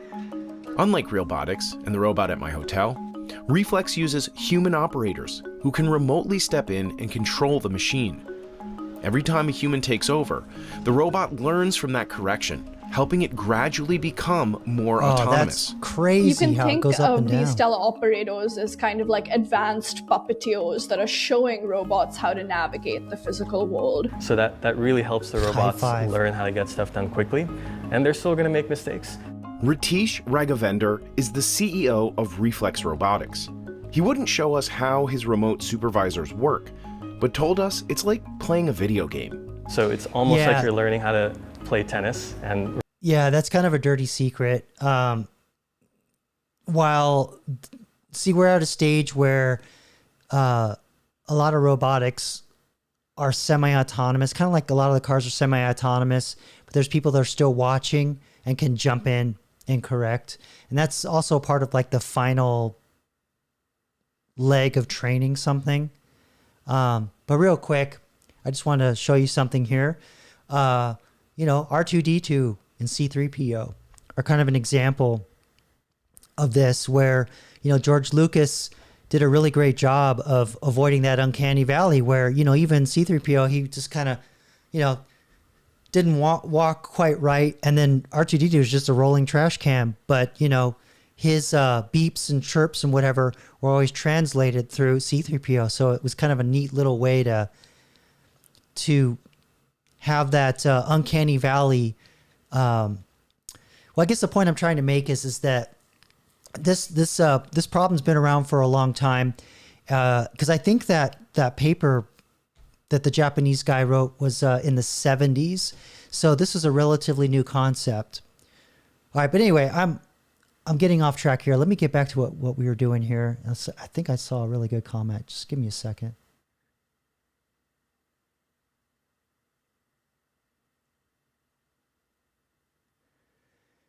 Yeah, Rusty, I remember you're saying, I would really like to see this AI tech applied to nanites that could repair internal damage and heal disease, Alzheimer's and cancer. Yeah, that would be cool, but there'd have to be a way to control those mechanisms, because the nanobytes or nanites or nanotechnology, I remember in the early to mid 90s, there was quite a craze of nanotechnology, but the way they worked is the body heat would like rotate, cause something to rotate, which would make them propel, and they were very passive and very mechanical. So I'm not sure how that would all work. But yeah, that would be a really cool, useful technology. But then, of course, there's always the dark side to it. Lots of sci-fi around nanotech. That's pretty dark. All right, let's get back to the video. Roger Federer's in your body, like showing you how to hit a drop shot. All of these companies are super secretive about how they're training their robots. But teleoperation has flaws. It's not a very sustainable business model, and this has kind of been coined the 100,000-year problem by UC Berkeley roboticist Ken Goldberg. He basically says is that at current data collection rates, it's going to take us 100,000 years more of collecting data before robots reach a level of sophistication that we want them to be at. That's crazy. But also, too, that data's not there. It's not there. Because if it takes 100,000 years to collect data, just the amount of data we have now, all of our AIs are already starved. And incidentally, she said that it wasn't a good business model. Pretty much any company that makes AI the center of what they're doing is not a good business model. I don't know if you saw some of the articles or the numbers come out on OpenAI. They filed their initial public offering paperwork secretly, and it leaked. And one of the numbers that I heard was, I think they burned like $35.8 billion last year on marketing alone. Now, I'm sure there's some creative accounting going on where they're putting shit and saying, oh, we gave away a bunch of AI, that's marketing, and this is marketing, and that's marketing. But still, you had to put $35.8 billion of burn in one column. And just to give you context, not even Coca-Cola spends that on their marketing budget every year. Actually, let me see if I can get the real number. I mean, it's night and day. Just give me a sec here. We'll use our screaming pillow thing. But I mean, these companies, the numbers that they're quoting, saying they're worth $1 trillion, but yet they're burning $35.8 billion for marketing. Never mind how much the total amount was. Let me see if I can get some numbers here. Can you give me the numbers that leaked out on OpenAI's burn rate? I believe that they spent $35.8 billion on marketing last year alone. What are some other columns where they burnt money? And can you also compare that to what Coca-Cola spends annually on their advertising and other large corporations? And OpenAI is just like one of, all the other AI companies like Claude, Gemini. Google's numbers are better, but the point I'm getting at, they're all doing weird things with their numbers.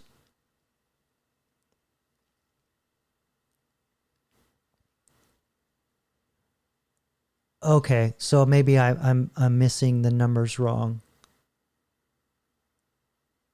Or I got the wrong numbers. Conflated some things. Let's see, the 35 to 45 billion numbers that have been widely reported coming from leaked long-term spending projections. They're primarily for compute, infrastructure, AI model training, and data. So it's just infrastructure. Let's see, they reportedly projected annual expenditures roughly 35 billion in 2027 and 45 billion in 2028. So what were the leaked numbers for their marketing budget last year?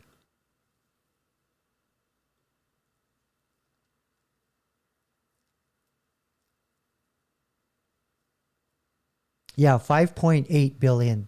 Okay. I think the 35 I was thinking of the infrastructure, and the 5 because I heard 5.8.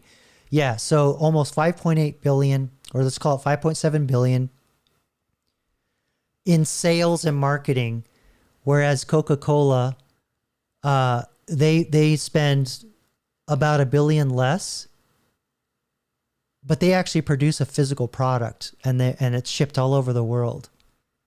So if you think of like a company like OpenAI that's completely digital, completely virtual, no physical product other than, a computer sitting in a data center somewhere. It's just wild. And that 35 billion, that's the cost to run that shit. Whereas with Coca-Cola, their burn rate's probably way less than that. Those numbers are just wild. And yet Coca-Cola is making money. They're not worth $1 trillion, but they're out, OpenAI out here saying, yeah, we're going to go public for $1 trillion.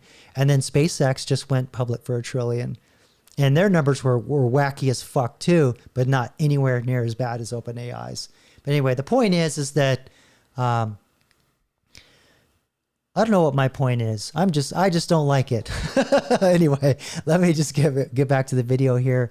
Let's see. Oh, see, it's this math with different conclusions on it that you can jump to. Yeah, the map. Yeah, it's a mind map with spaghetti lines for sure. All right, let's get back to this Raspberry Pi robot. I don't know what this thing is. Perhaps most importantly, if these robots ever make it into our homes, people may not be comfortable with strangers looking over their shoulder.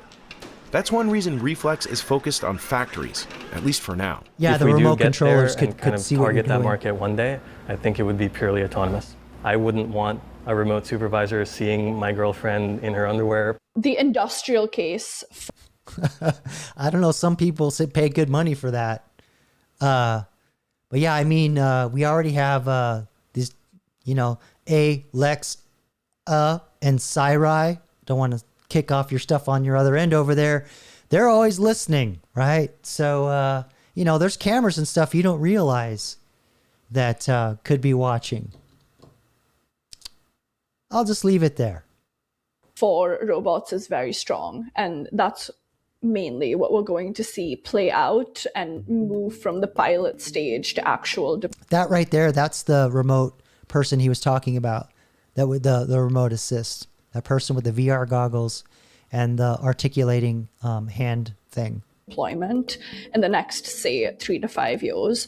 I think the question of social robots and companion robots and home robots, that's a little more up in the air. But Ritesh says that if Reflex does launch a new household robot, he's still not going to try to make it look just like a human. I think the robot is really capable of emoting, right? So like it can tilt its head, it can nod, right? It can kind of listen to you and kind of point at something. Number I 5 is think alive. It's kind of endearing to have a robot with that style of communication. Yeah. So, in this race to Probably build 07. social robots, what matters more, the look of it or the natural interaction that you have with it?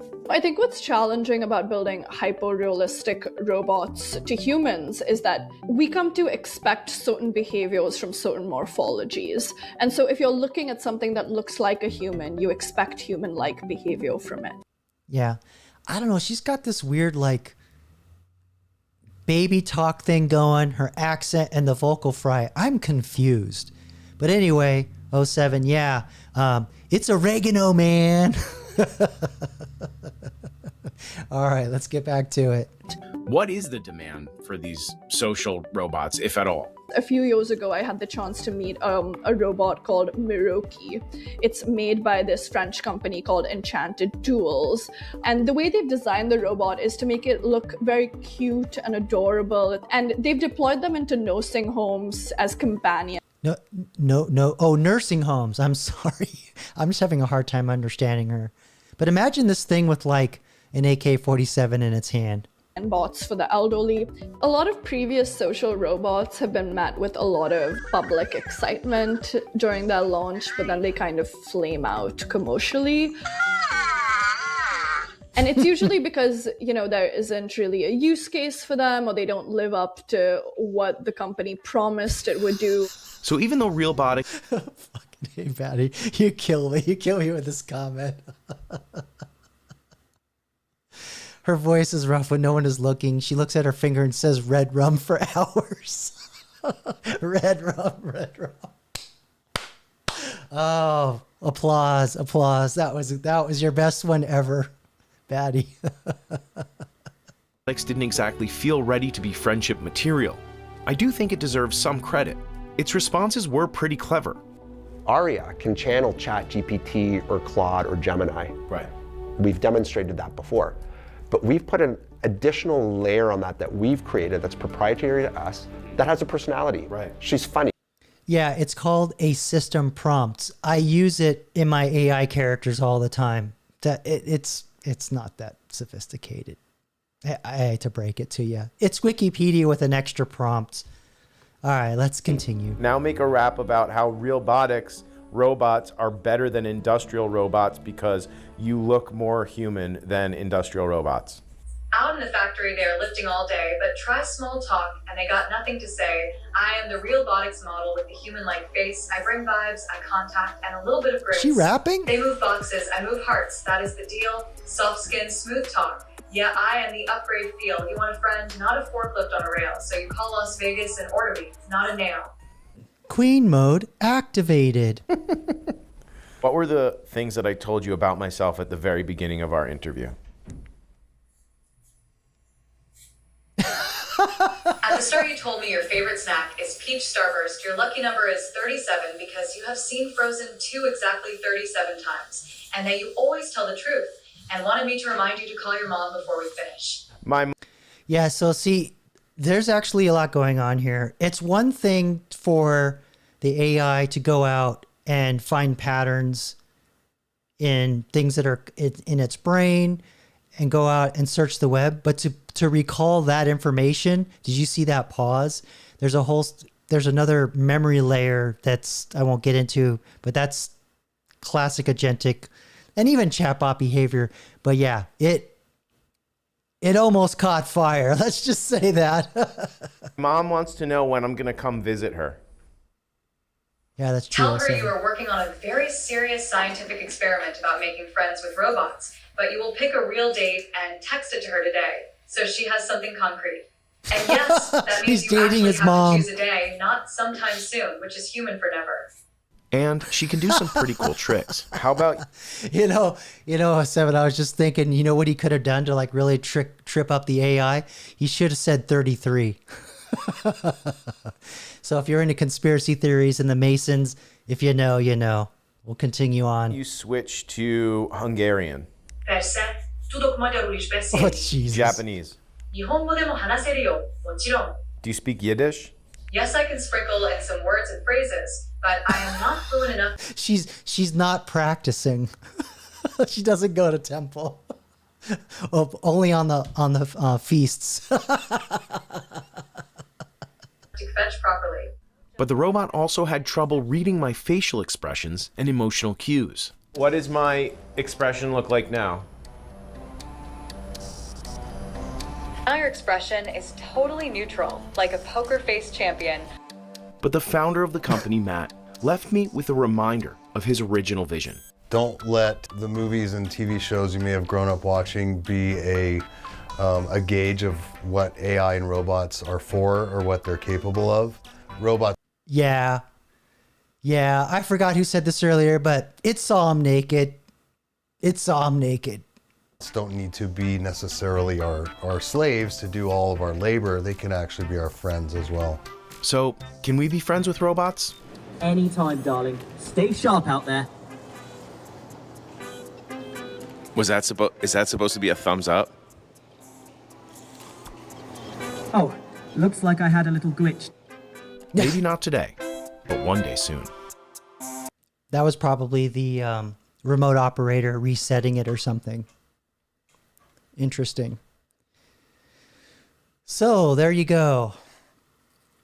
I guess we can take that as the latest state of the art.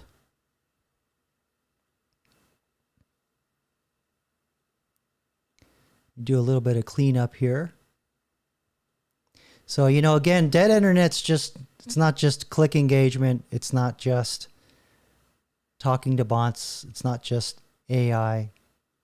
It's all of that. Controlling the narrative.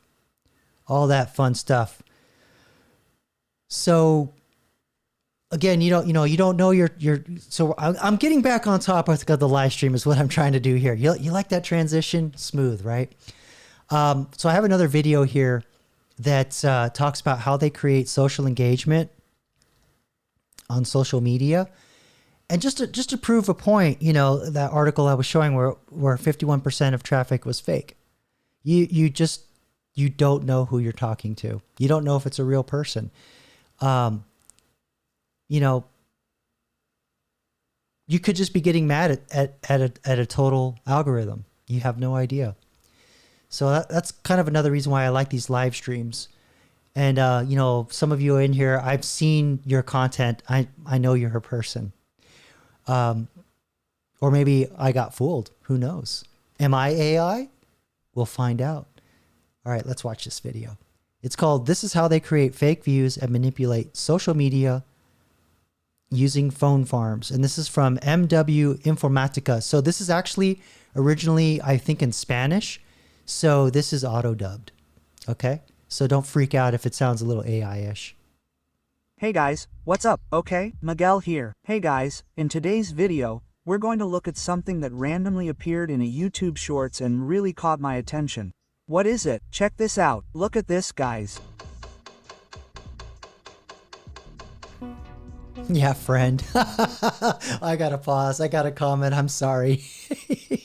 Oh, Seven, you hit the nail so hard on the head. He doesn't understand friend.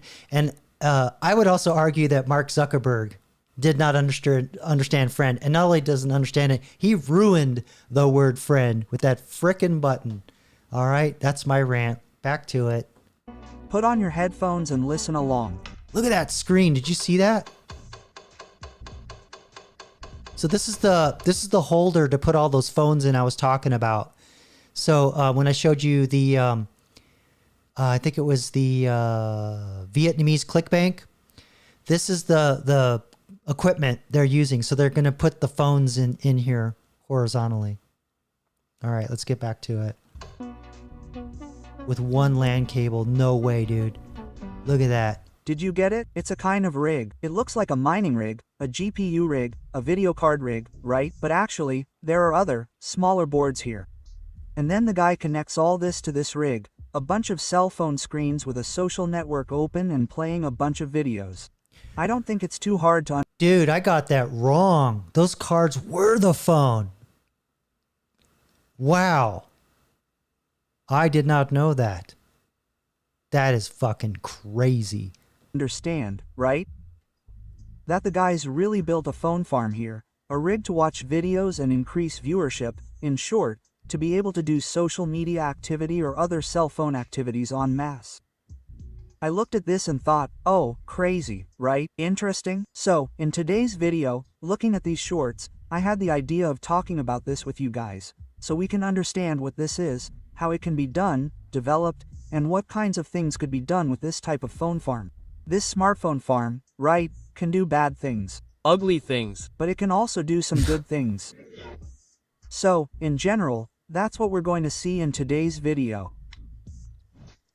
If you like it, you know what, leave a like, subscribe. All right, hold on. I'm gonna skip ahead a little bit. This bro's got 2.5 or 2.1 million subscribers. But look at that. I'm gonna hold on here. I used to build computers way back in the day. See if I can. Yeah, I don't know what these are. I mean, can they emulate? They must have some kind of emulation software where you load an Android emulator and an iPhone emulator. That must be what this is. That is just... I want one. I want one. Because I'm thinking like all the stuff I could do with that. Oh man, the level of trolls. The level of trolling with this thing. Oh man. Oh, don't get me started. Don't get me started. But older model. Look, it even has the camera right here. Let me go back here. Look, you see there? It has to have the camera module, a little square, right in the center. It's a smartphone model from years ago, right? That had the camera centered on the body, right in the middle of the thing, right? Nowadays, we have everything in the corner, right? This one is right in the middle. Look, there are others that have, look, another one that had the camera. And that's it. Plug everything in. Apparently, here we have, look, the power supply. There are the positive and negative cables, the red and black, simple cables. It's These a power simple bay. cables, they go to the edge of this case and it's like power a fan. bus. It's like a bus in a computer. It's called a power bus. And also a data bus too. Crazy. This is very sophisticated. I had no idea something like this existed. That will rotate there and generate an airflow to cool the smartphones, right? Everything is tight in there. It will really heat up. So, you have to keep the thing a little cool so it doesn't freeze, so there are no problems, okay? And then we have all these slots and these adapted boards here too, right? That go into this structure. These aluminum plates, the guys screwed them in, opened the phone, removed the motherboard, screwed them into this plate. And then there's the flat cable, the phone's own flexible cable. They made the adapter to plug it into the connector and then make the logical connection in this slot here. Yeah, they came up with a circuit board design. Interesting, right? This thing... Yeah, that's some electrical engineering right there, dude. Connects via LAN or USB too. Look, there are two ways. Look, either wired network or USB. The guy plugs it in, powers it, and connects it to the PC. Man.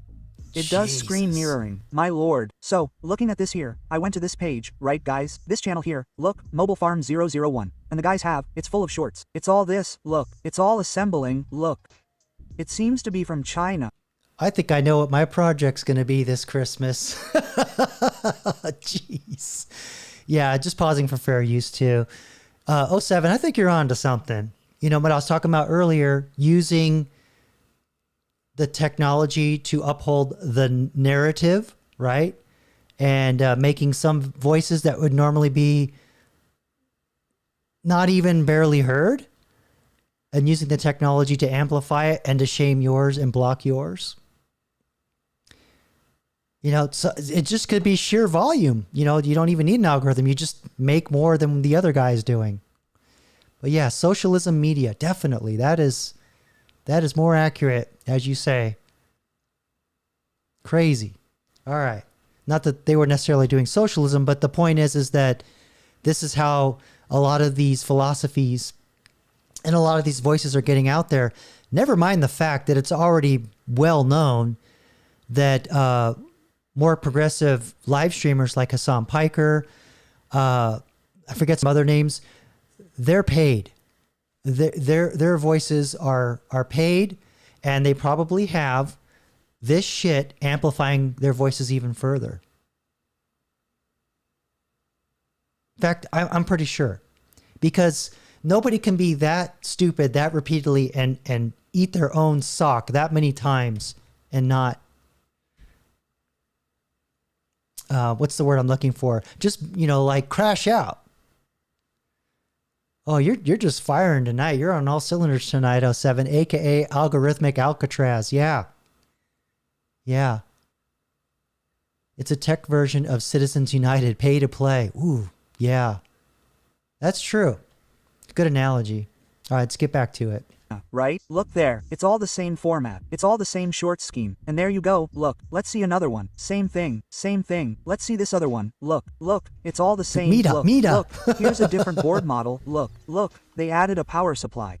This type of power supply is an ATX server power supply, a PC power supply, a server itself. A data center power supply is a type of power supply that delivers 12 volts, 5 volts, 3.3, delivers some voltages, everything you need to power these phones, right? Like even the guy in the other videos, we saw he was using an older phone. Older phones from years ago, the charger was 10, 15W to charge the thing. Yeah, so maybe don't recycle your phone. We got to shut down the click banks. No, but yeah, the fact that it's this sophisticated, I had no idea. This is just blowing my mind right now. Right? So, the consumption wouldn't be very high. No. Here, I don't know. There's what? 1, 2, 3, 4, 5, 6, 7, 8, 9, 1, 0, 1, 1, 1, 2, 1, 3, 1, 4, 1. So one of those boxes does 14, 15, and they're running 24/7, and they have racks and racks and racks of these things. Now you can see why the internet is just filled with dead. It's dead. It's all, a lot of it's noise, and you can deploy these things for to make it look like there's an idea is being engaged a lot more than it really is.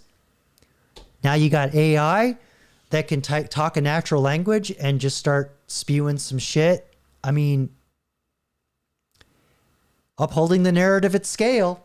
I mean, it's plainly obvious here now. 1516. It's not a conspiracy theory anymore. This shit's real. 6 smartphones. We would think that each one would consume about 15W, right? 15 15W watts. x 16. 240W of power from a single source to power all that. Yeah, that's a typical computer. It's not that absurd. Connect it to the cable, give it a boost, boom. Yeah, it didn't show a cell phone motherboard, right? Here. Is that me? What's going on here? Right? Maybe it's an earlier version, and then they cut to the cell phone, right? Look, there are some the guy wants to show. He's actually quite a bit of money here. Look, with that Rolex up there in the corner, look. As time goes by, I make money with apps. Oh, that's cool. So, guys, I went looking for this. Where can I find a rig like that?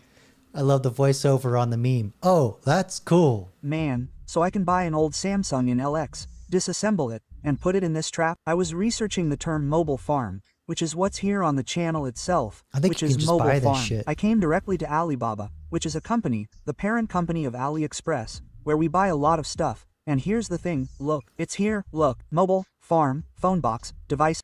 Guess what Jacob's doing for Christmas? Oh, yes. Oh, yes. Phone box, machine. You know, Rusty, Batty, in the spheres, this could be a weapon. AI fighting AI. Imagine that. Mobile, motherboard device, mobile phone, motherboard to operate social media bots. Operate social media bots, man. Oh, here we find the bots. Where do the bots come from? Have you ever noticed, guys? You've seen a video on YouTube, TikTok, or wherever, and there's a jumble of views. Then you open the comments, there are 15 comments. The thing has, I don't know, 200,000 views and 15 comments. Okay, we found. Wild. Yeah, 07, I've often... Not specifically about Raymond. Those of you that are new to the live stream, Raymond Thoughts and Minds, friend of mine, and lots of other members on this channel. red pillar, manosphere, whatever you want to label it. He just got booted off YouTube, went over to Rumble a little bit, and then now he's on Kick, and he's doing well. So good to see you doing well on Kick, Raymond. I'm glad you didn't give up. So, but anyway, yeah. Again, life affected by algorithm. No surprise there, but he does get on X a lot and do a lot of shit posting and trolling, and he gets trolled back. And so it's like, how much of that is just him just screaming into the void? And I often, I've kind of come to that conclusion off and on here and there, where are there really that many people that are that annoying on the internet? Plus, too, if there are real people, you don't really know how old somebody is when you're talking to them.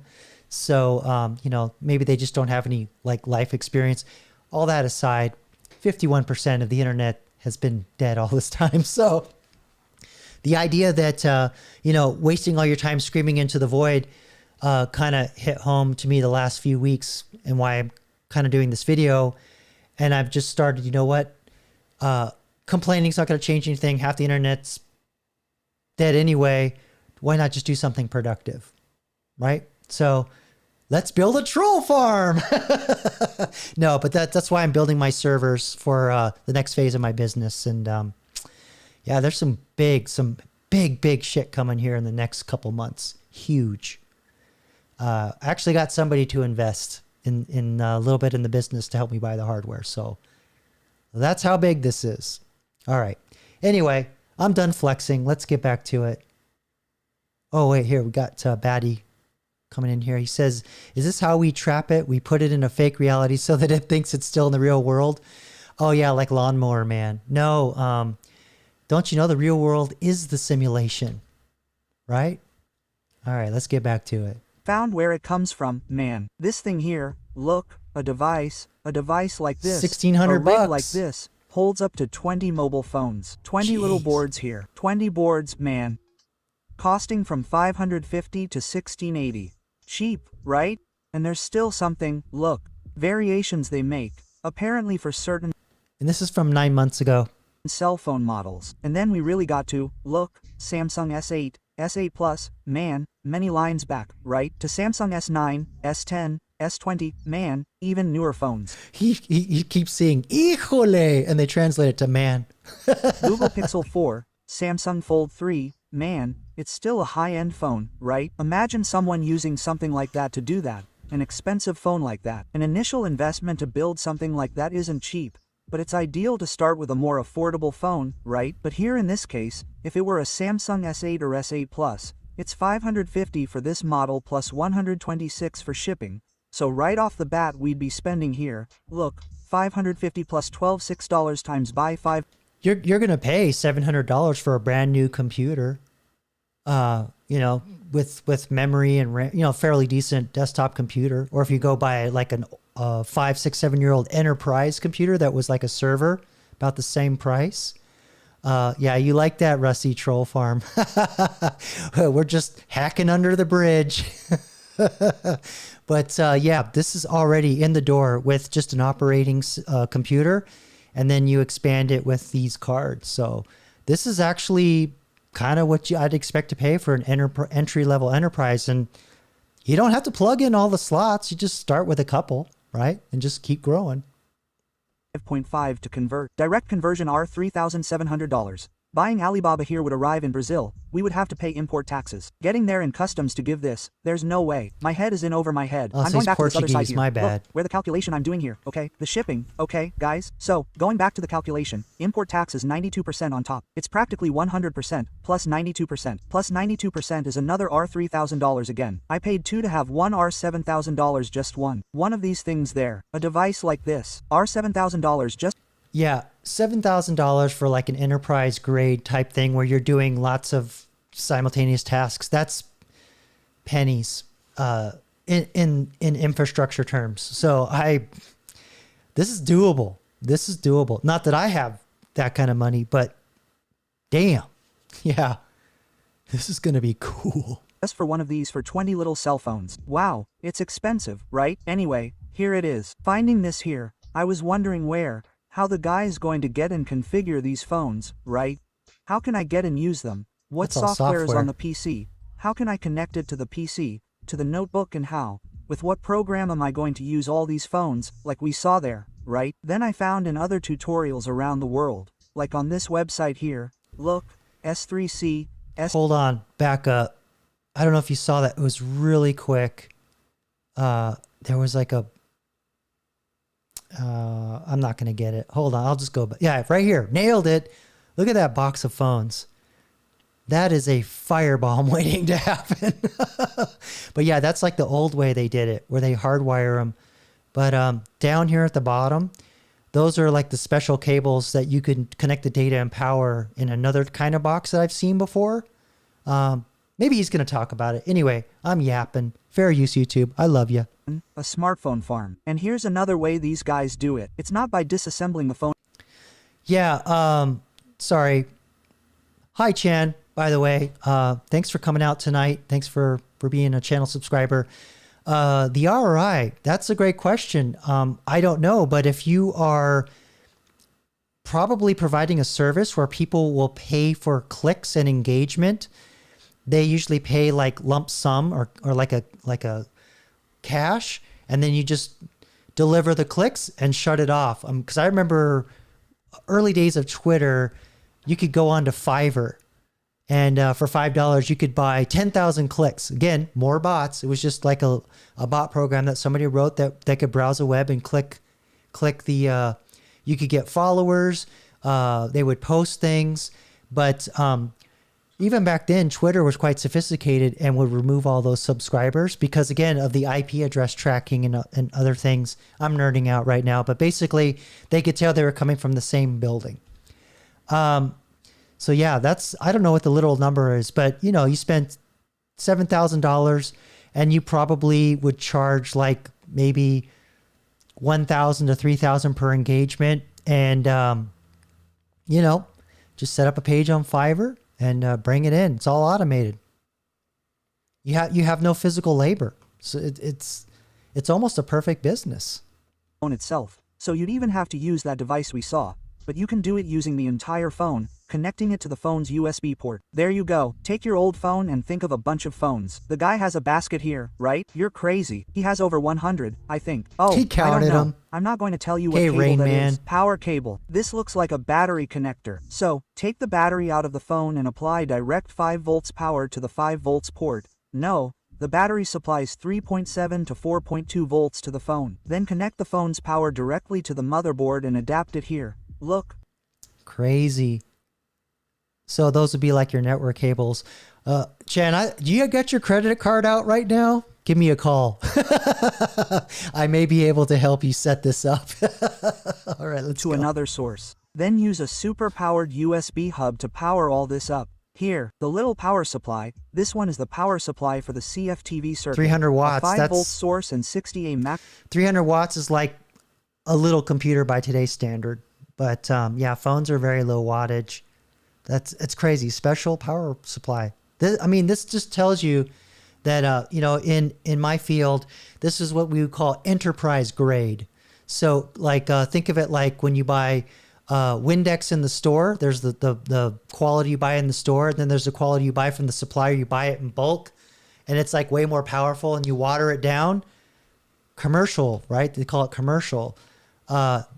Same thing with computers. This is enterprise grade. This is the shit they put in data centers to run at scale, right? You don't just like set this next to your bed in your house. This is in data centers or dedicated spaces. This is big money.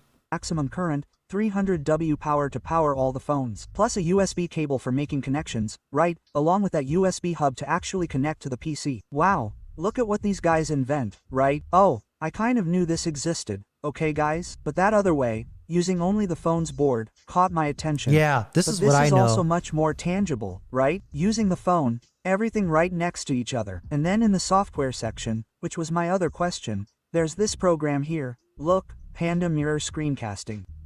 It's permanently free for up to 40 phones. What?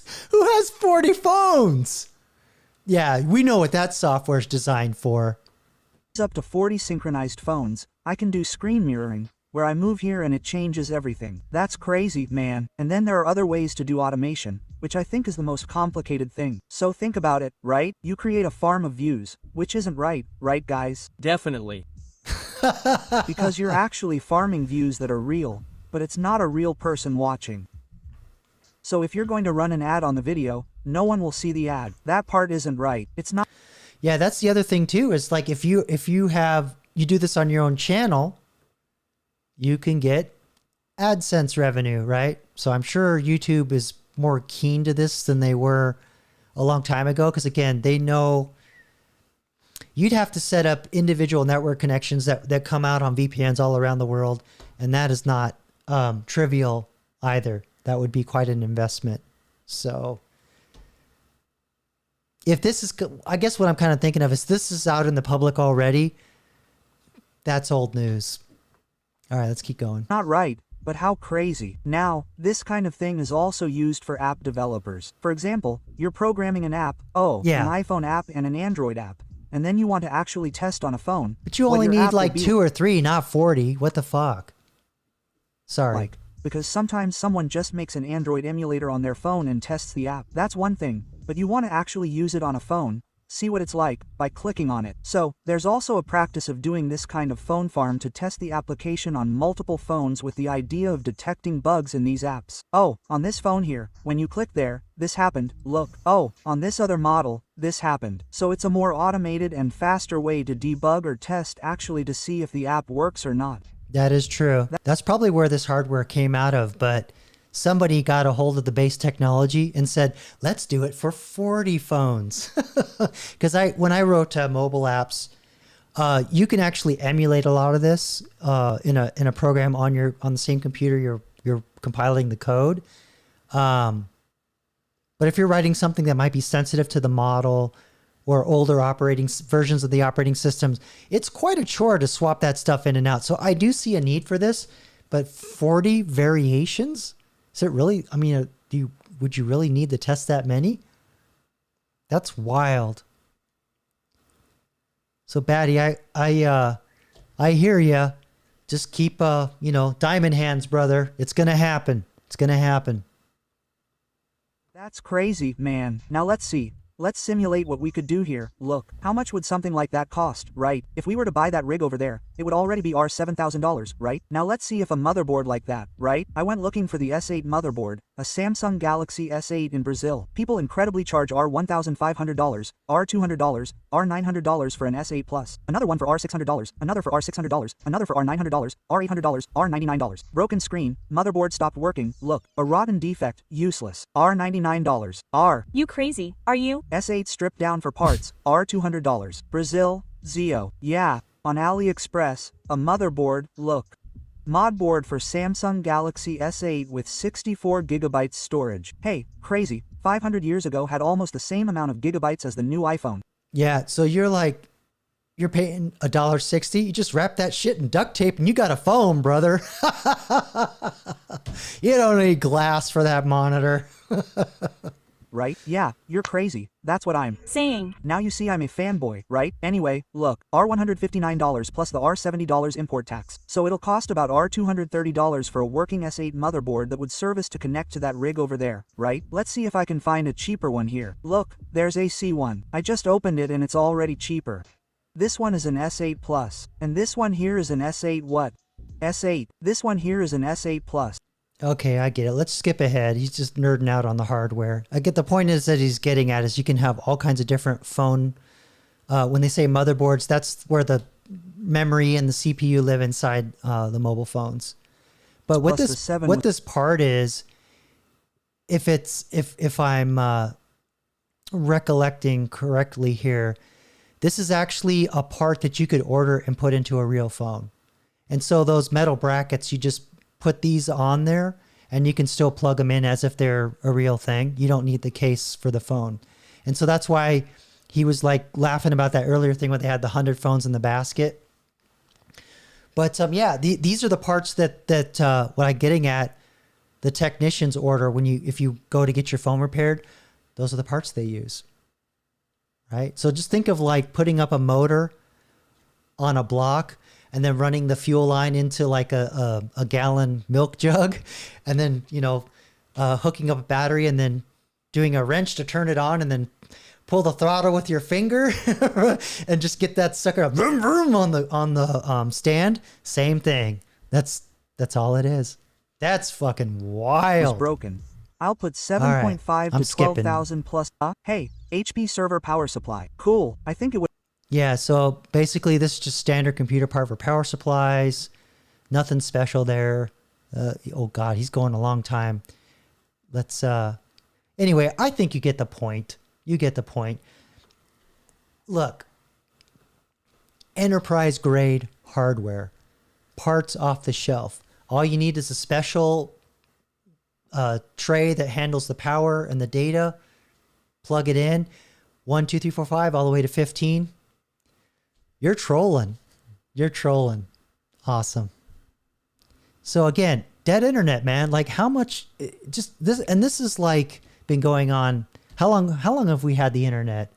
I mean, I was, when I was in college in 1992, I remember dialing in and using Netscape browser. So yeah, 93 maybe, going on 94. So it's been a while. It's been a while. 30 years. How long did it take for them to get to the point where they knew they could start botting all this stuff? How long has this been going on? And you think of like all these places that have personalities like Reddit. You know how like Reddit kind of has a voice, kind of, if you think about it, and then X kind of has a voice, like they have like different vibe. Is that because of special bots going on there? I mean, you just think of like all the behavior on these different ecosystems. It starts to make sense that like we've been screaming into the void and yelling at fake entities longer than we realize. Wow. This is that really blew my mind. I don't know what you all think, but yeah, I'm gonna start saving up. That just looks like that'd be a fun project. All right. I think I have one more video I want to show you guys. I don't know. I should go check the live and see if they put a placard on there to see if you know, the dead internet is a conspiracy theory.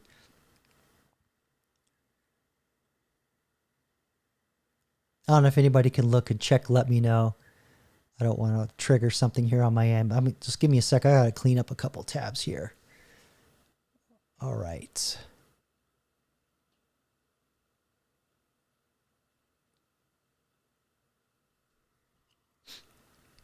All right, I need a palette cleanser. Let's watch some other stuff here. I pulled up a couple of shorts that I thought might be a little entertaining. Get those lined up here.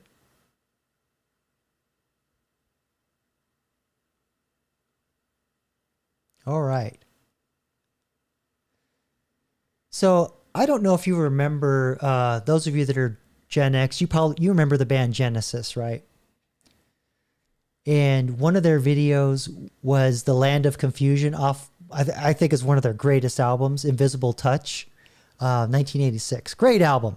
Still listen to it today, here and there. It's great. All the songs on there are solid, beginning to end. But the music video for that song, Land of Confusion, had these puppets. And at the time they had Gorbachev, Reagan, and a couple other well-known political figures I can't recall. And this was done by a group called Spitting Image. And they had a TV show. I think they were out of the UK, if I recall, which would make sense because all the members of Genesis are from the UK. So apparently they're still making videos. And I found one of our friend here, Mr. Zuckerberg. So I thought, let's see, because Spitting Image was always this political satire. And it was very, very biting and critical.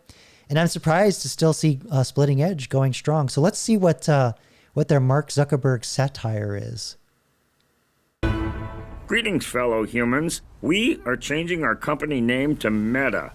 We're so excited about this new name and so eager to make you forget the old one that all of our users will now get a powerful electric shock if you say Facebook. Wow! I can't feel my face. Okay, it's a little... It's not Facebook, it's face. Buggy? Okay, it's very buggy. In addition, I'm also renaming myself. That way I don't have to accept congressional subpoenas or search warrants. My That could work. new name was picked by an algorithm, and I'm seeing it for the first time. Stinky Pee-Pee Pants. Well, you've got to trust the algorithm. Finally, to make sure no one comes after me using my old name, I have a trained lion. He will attack anyone who says Mark Zuckerberg. Please, my face! Greetings, fellow humans. Yep, they still got it. They still got it. All right. Everybody, that's the last video. I've got some servers to build. I got to get back to my my business here and start cranking out some software and finish up some other AIs. I'm sorry I wasn't able to roll out the AI characters this live stream. Like I said, I literally sat down in this chair, turned on my lights, and nothing went wrong. Shocking. I totally expected a lot of stuff to blow up in my face. But yeah, thanks, Chan. I appreciate you coming out tonight, and thanks for your support and commenting on my videos in the past. Yeah, I think next week I have Terminator on the docket. So we're going to talk about agentic AI, and actually all the pieces parts we already have to actually have a Skynet. And I will show real world examples of how this thing could happen. And some of the attributes of agentic AI that you may not know as a user of Claude and Codex, but the agentic AIs that are inside bigger AI labs and larger enterprise corporations. So it's a whole different ball of wax to make these things safe. They're way more dangerous in these environments. So I'm going to show you some examples of that. And I think after that, I'm going to do Max Headroom. So there's some interesting stuff with AI with that. Plus I missed that show. And I don't think YouTube will be a bitch and censor that video. So we'll have more clips from that and some pictures. But anyway, everybody, thank you so much for coming out and supporting the channel. And, you know, it's been an interesting year. By the way, I did have an interview with a very large corporation that's similar in size to IBM.